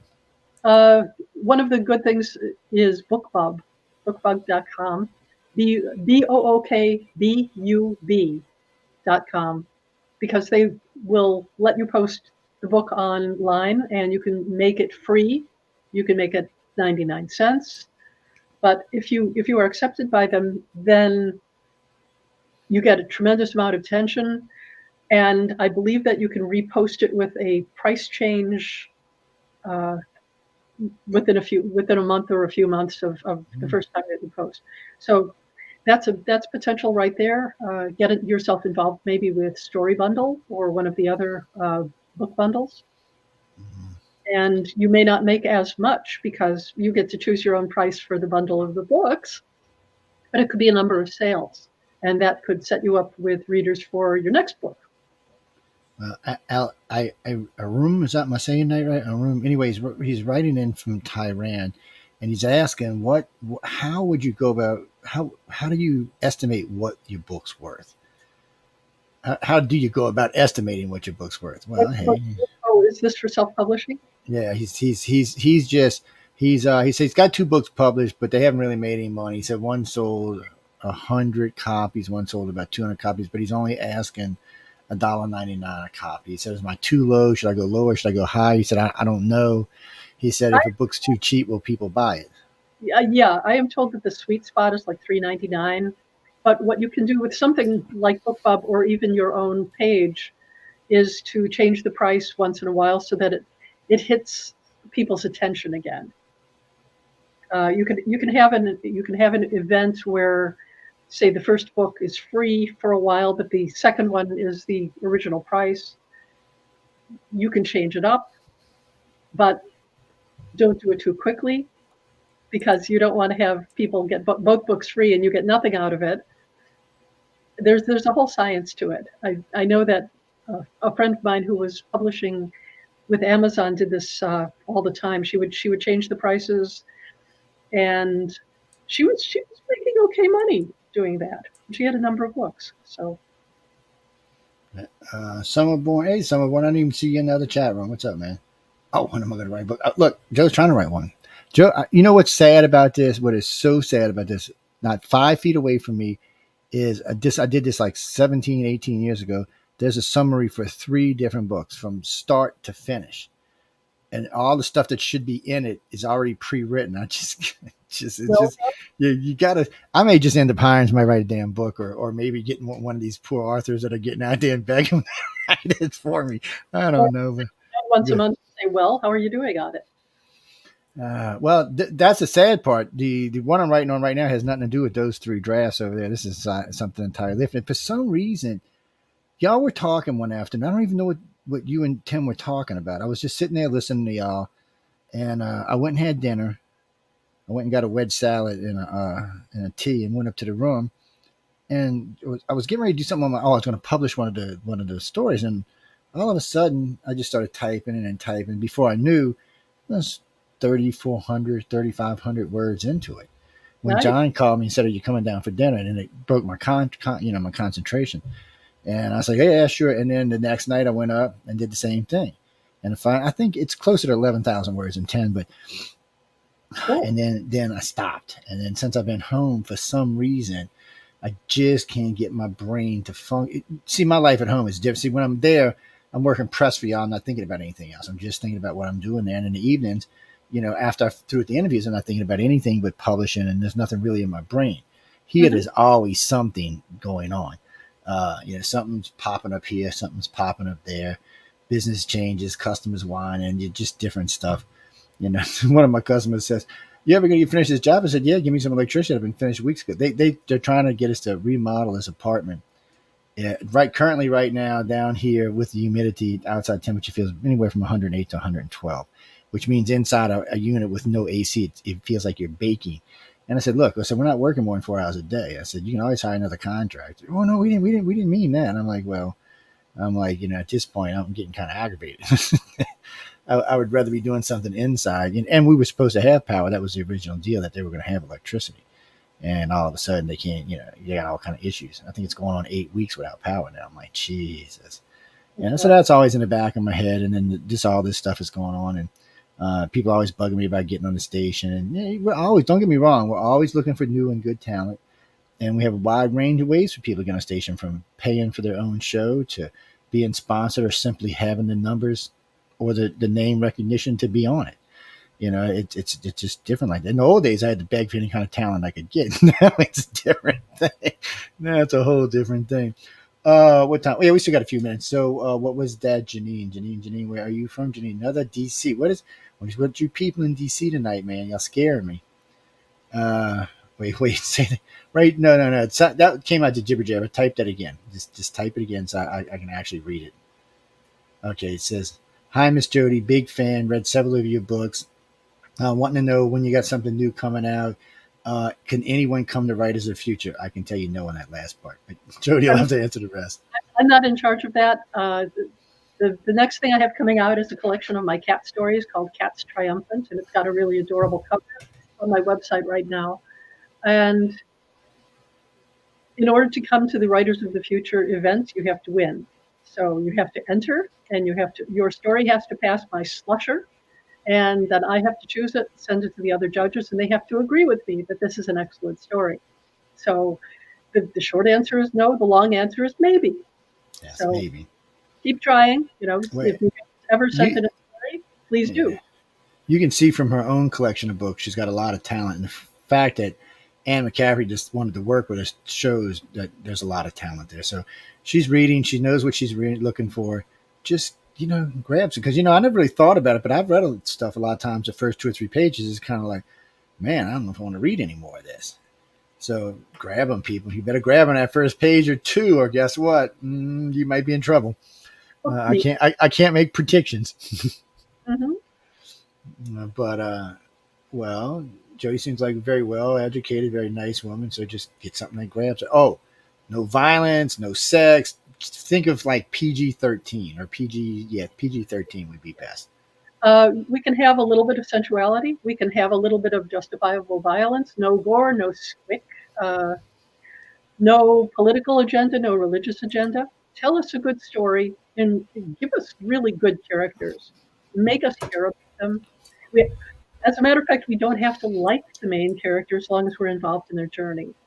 But hook me right away. Get me interested in your plot. Tell me what the ticking clock is. What's so vital, what's so motivating that it gets the character out of their comfortable everyday life and makes them go on a journey.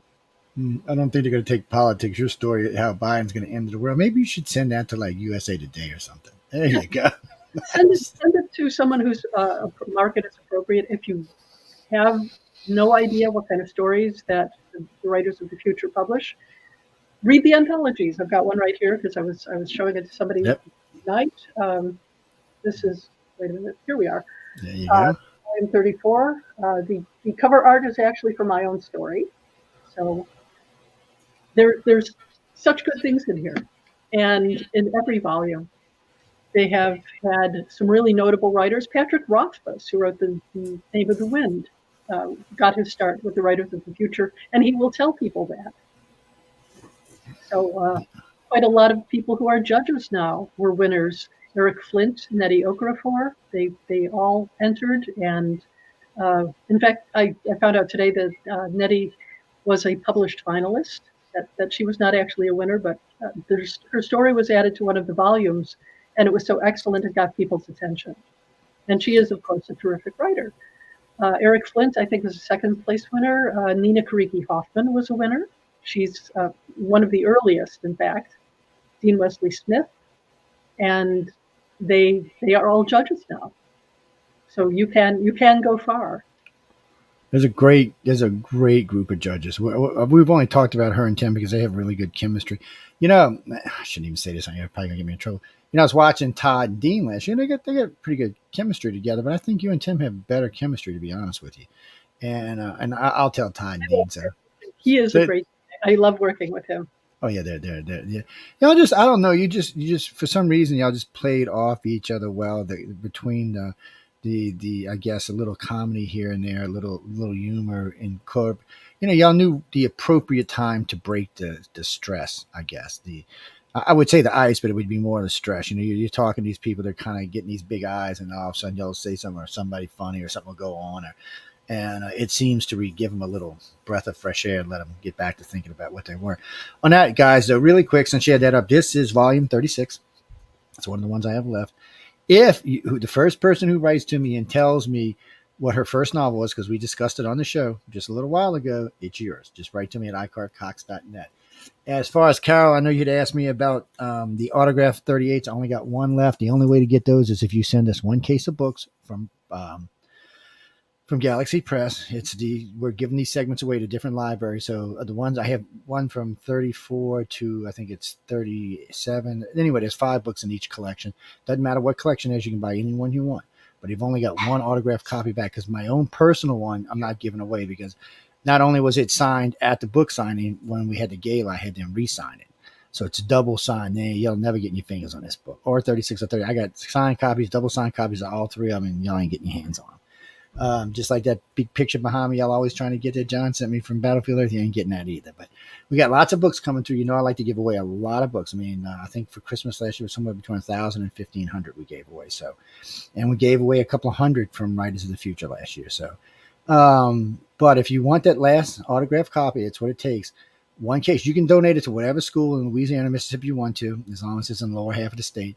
And we will bring it personally and deliver it and I'll tell everybody about Writers of the Future while we're there, and then go on. So, but there's only one of those left. But anyway, for the first one who writes to me about Jody's first novel published, I will send you 36. Well, I mean, I gotta link you. Anyway, by the way, Huh? the volume you held up, the cover story is mine. Oh, look at that! There you go. It's So I'll show y'all again since I got it right here. Dun, dun, dun, dun, dun. Yep. There you go. And well, you can't see it as big because it was Jody and I on small screen. Oh, we're gonna get back on a big screen in a few minutes. But I was still going through some of her books. I was looking at. She's got such a great collection of books to go through. And you just, how many books did you do with Anne? Because about every third or fourth book, I see her name on it. So I was just curious. 7 or 8. Okay.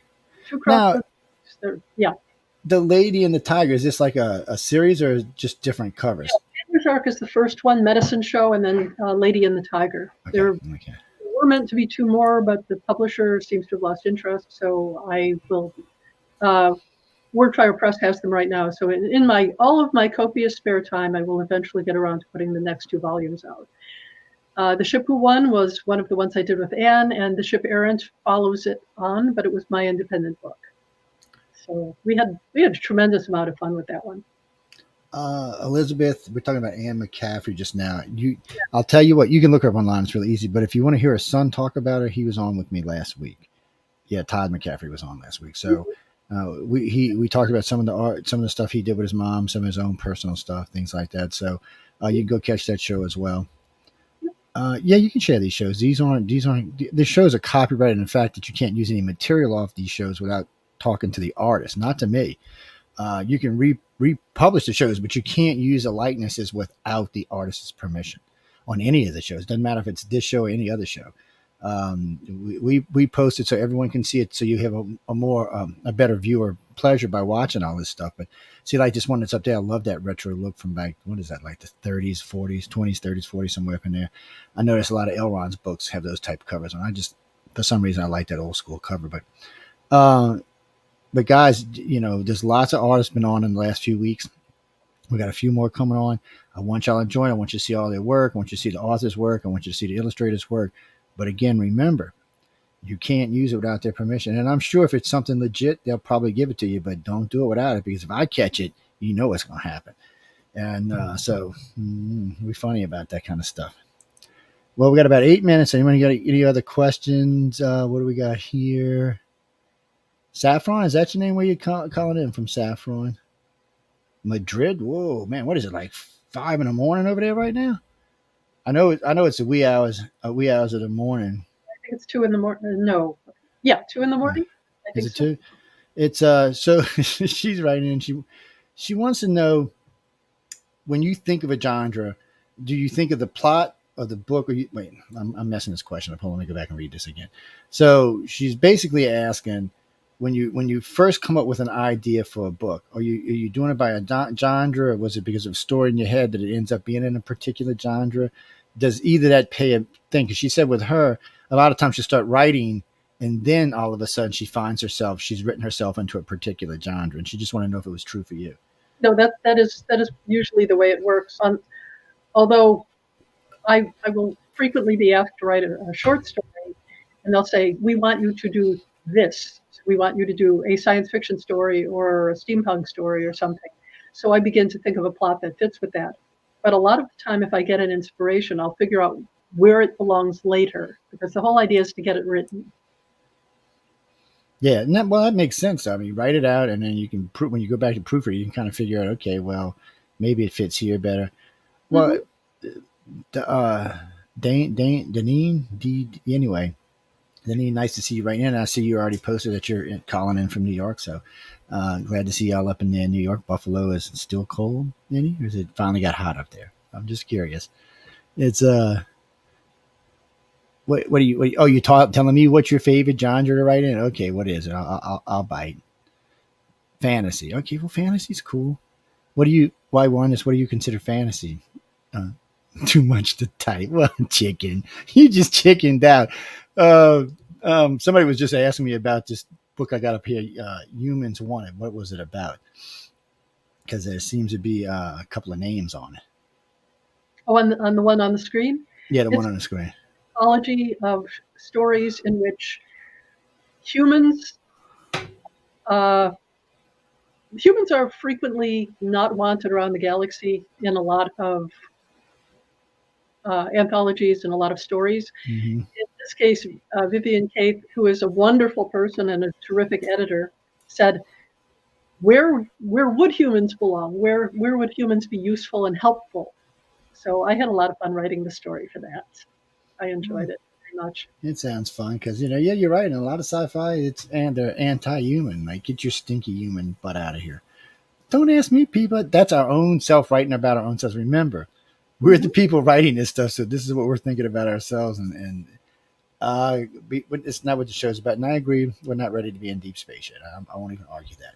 And if aliens are watching this planet, they must get some serious comic relief some days. Because even I gotta laugh some days. I'm like, oh my god, is this where our actual place I live at? Oh, we're babies. Mm-hmm. There you go, Stephen. Write a book about why humans are still babies and aren't allowed in the galactic cosmos yet. Hey, that's a book in itself. Something like that. I keep hearing the proof that there's intelligent life in the galaxy is that no one has tried to contact us yet. That's probably a good point. Oh man. Over the years, I've given many lectures at the Washington Press Club, and in those years, I've met a lot of people.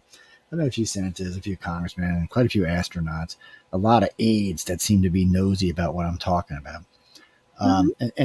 Because people find out about me, they're like, wow, this guy's got degrees in advanced avionics and electronics. He's got a bachelor's in science. I got a degree in hypnosis. Actually, I have a teaching degree in hypnosis.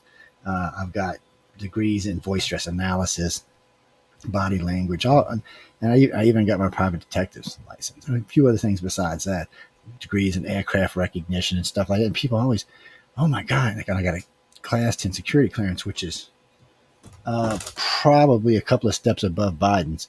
It's a very, very high security clearance. And as soon as people find that I have it, they're like, you know about aliens. I said, no.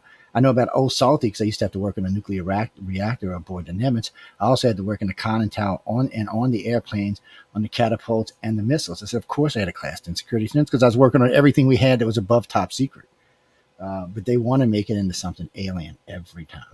And it's not that I don't think there's life in the universe, and it could be visiting. I don't have issues with that. It's just when they hear that, it always comes out this. I had an astronaut. Well, man, with that clearance, you know what's going on. I said, not from the government, I don't. Not because of my clearance.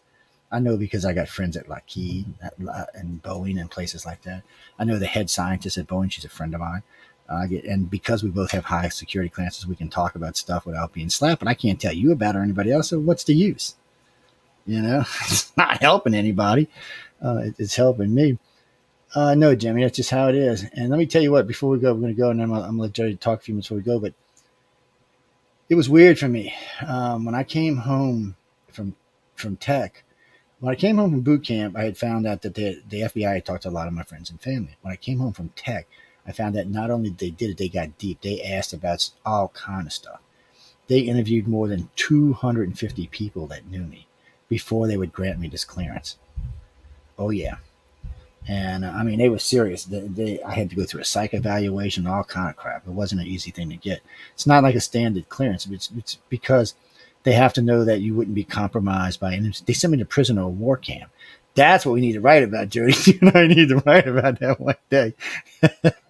That was weird. Anyway, we got time for about 4 more questions, and then we got to let Jody let her tell you where she can find her and where she can get her books at and stuff like that. Donnie, nope, you already had asked that. Who we got over here? Some of these names, people. I mean, Lord, where the hell y'all live?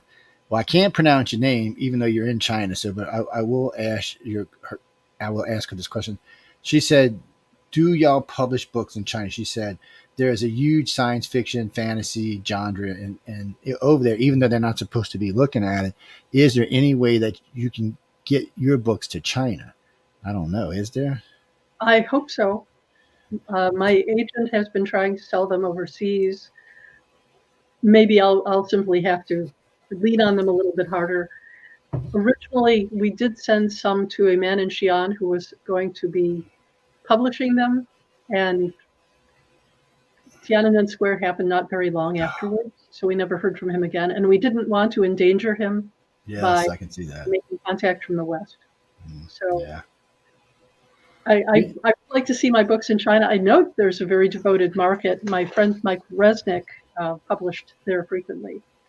So, Well, I interviewed a little girl who was writing paranormal who got arrested in China, and then she left the country. And okay, so China's a weird thing, people. They have a big cult following on all of this stuff, but you're not really supposed to talk about it in China. I'm not sure why. Maybe it's they think it's some kind of weird religion, and technically some stuff is even illegal, like the girl writing.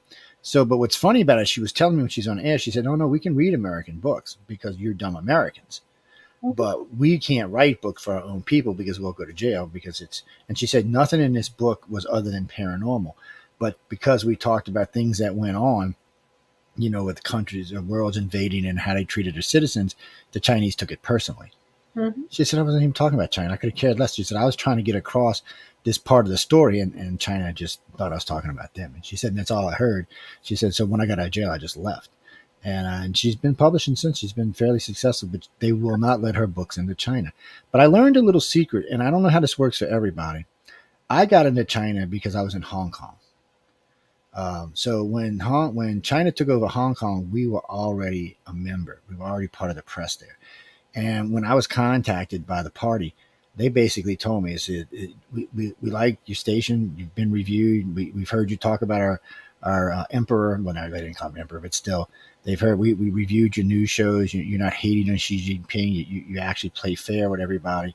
So we're going to allow your station to stay in here. At first, it was just Hong Kong, and then it was Beijing, and it was more. Now it's in, I think, 14 or 18 provinces across the country. It's well listened to over there, and we have a big audience. And how many Chinese people do actually know what I'm saying? I don't speak Mandarin. I wish I did, but I don't. So, I guess I got to translate over there. It makes me sound like Robbie the robot or something. Denise. By the way, for the Chinese listener, I don't know if you are aware of it, but the World Science Fiction Convention is going to be in Chengdu. Ooh. Please look online and see if it's something that you wish to attend. Sounds fun. I wish I could fly. They ain't letting me in China right now. I don't think they're letting any Americans in China right now. I don't know. You have to check into it and see. The world's in a weird, precarious place right now. Even though COVID seemed to have taken a break for a little while, other stuff decided to get, going on. No, we don't talk politics in this show. That's why we're not getting into it. Sorry, guys. If you want to hear Centralist Friday night, 3 hours, myself, Michael, this week it'll be me, Michael, Angley, J. McNichols, and Linda will always be on there talking. We do current news real quick because we got to go. But we do current news. We do local events, world events. So the first hour and a half is just news. We just talk about the news. There's no opinions involved whatsoever. It's just the news story presented as the news story so you can make up your mind. The third hour, we will go back and do a little satire and a little opinion on the first hour's news. And the second hour is usually world news and stuff like that, depending on what's going on. Well, we've not been talking about the war that much. Sorry. Okay. Robbie, one question and we're out of here. Smart ass. He wanted to know if you were married. We get that question on every show now. I'm going to start charging for that question. How's that?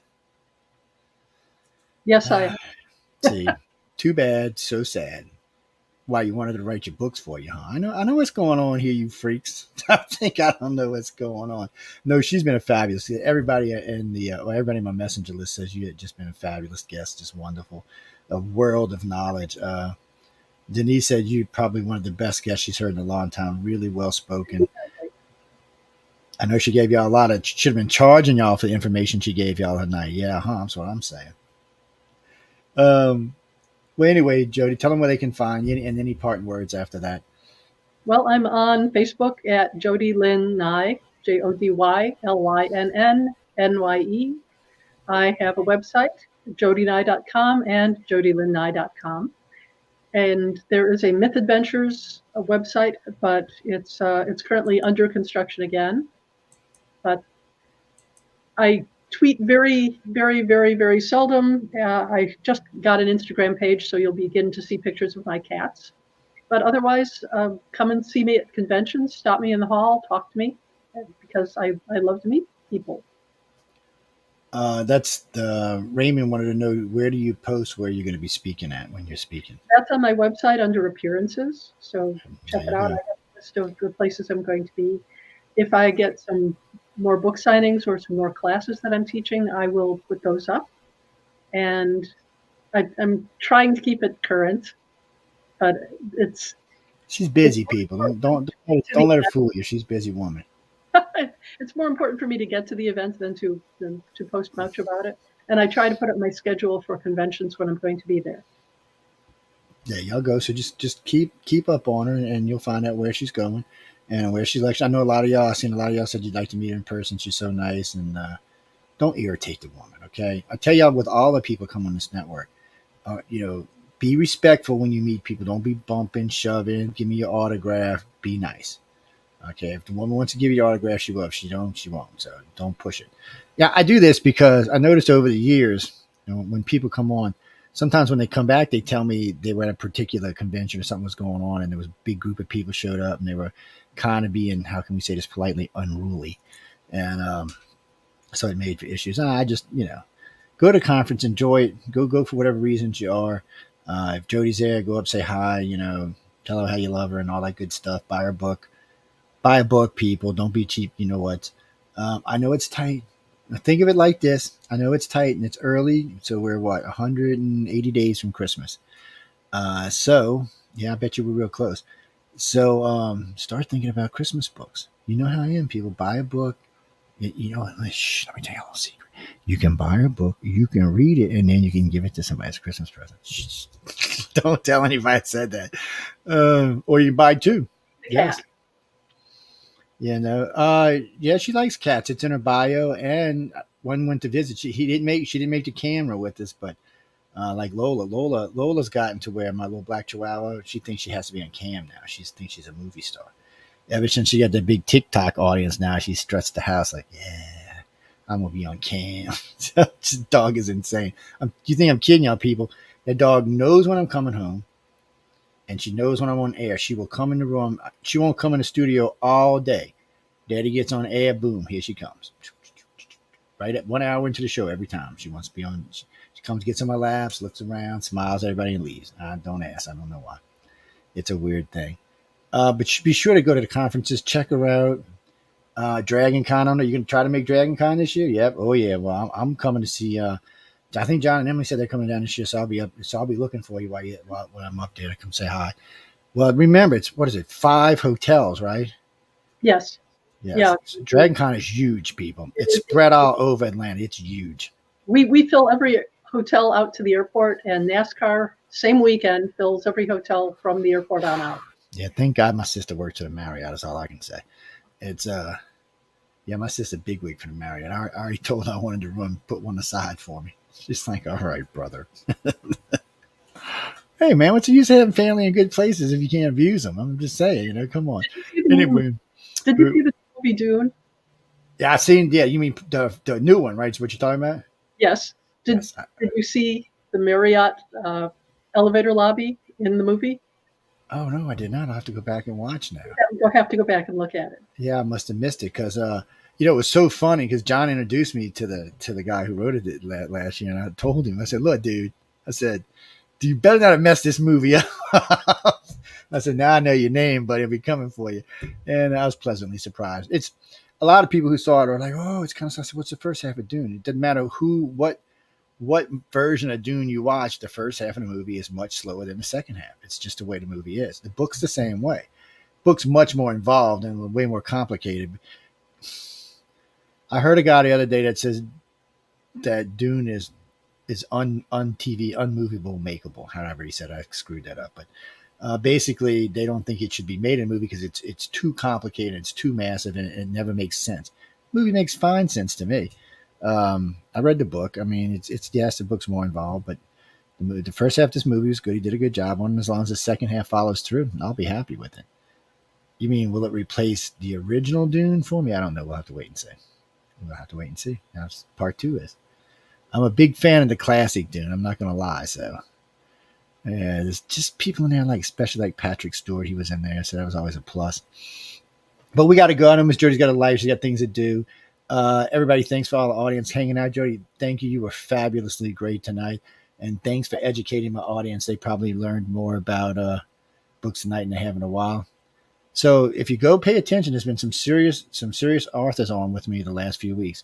And Tim Powers will be on with me probably in a week or two as well. So, and then, well, I was trying to do them so y'all three were like together, you, Todd, and him. But for some reason, we had an issue Monday. But anyway, he'll be back, and y'all can hear him, and you'll know who I'm talking about. When I was talking about Jody and Tim, you'll know who I'm talking about then. And they had great chemistry, guys. And again, I know a couple of people I've seen this past a few times. Obviously, we're here in the beginning of the show. The only way you can get invited to Writers of the Future is if you win. Well, I'll go as press, because I give them free press, yeah, but that's the only reason I get to go. Other than that, and John is one of our hosts on the network, so yes. I know it's confusing sometimes, people, but he hosts Writers of the Future on Mondays at 4 p.m. Yeah, he does a great job, too. But write, submit, and if you're an illustrator, submit. I mean, all I can tell you is to submit. You can't win if you don't submit. Don't be scared. Don't be shy. Nobody's going to make fun of you. Look, I know personally they're not even going to make fun of you. They're going to review it, and if it's even mentionable, it'll go up the chain where it's supposed to, and then the judges will look at it and then make their decisions. They pick a winner every quarter. So you can submit every quarter. Mm-hmm. And all those dates and all that's on galaxypress.com. Yes. Oh, it's writersofthefuture.com. I'm sorry, wrong one. Galaxypress.com is where you go buy the books at. Writers of the Future is where you go submit and all that. Yeah. So go check it out. And take the course. Don't be scared. And go buy some of Jody's books and give them away for Christmas this year. Or you better yet, send them to me and I'll give them away for Christmas this year. I know I'm evil, but I know we got to go. Jody, you've been great. Audience, you've been great. I'll see everybody next Wednesday. Don't forget to catch us on the Centralist on Friday. We will be wreaking havoc. The 4 people in the dome causing nothing but havoc. There's a lot to talk about. There's a lot going on in the world. Mm-hmm. Yeah, we're going to talk about a lot of stuff. Yeah, I'm probably one of the few people who can talk politics and not lose his audience. We warn everybody real quick, ladies and gentlemen. I warn everybody the same thing. Don't matter how famous you are. If you pick a side in politics, you're risking half of your audience. Some people can do it on air because I've been doing this a long time and people know my politics. I'm a centralist too, which helps. I'm not really taking a side. But if you choose a side, a lot of times it will back. Look what happened with Trump. How many of these wealthy, famous people lost half their audience? Whether you hated or loved Trump, you had to laugh when you seen what went down. And now it's happening again with Biden. So get unpolarized and become a nation. On that note, good night and see y'all Friday.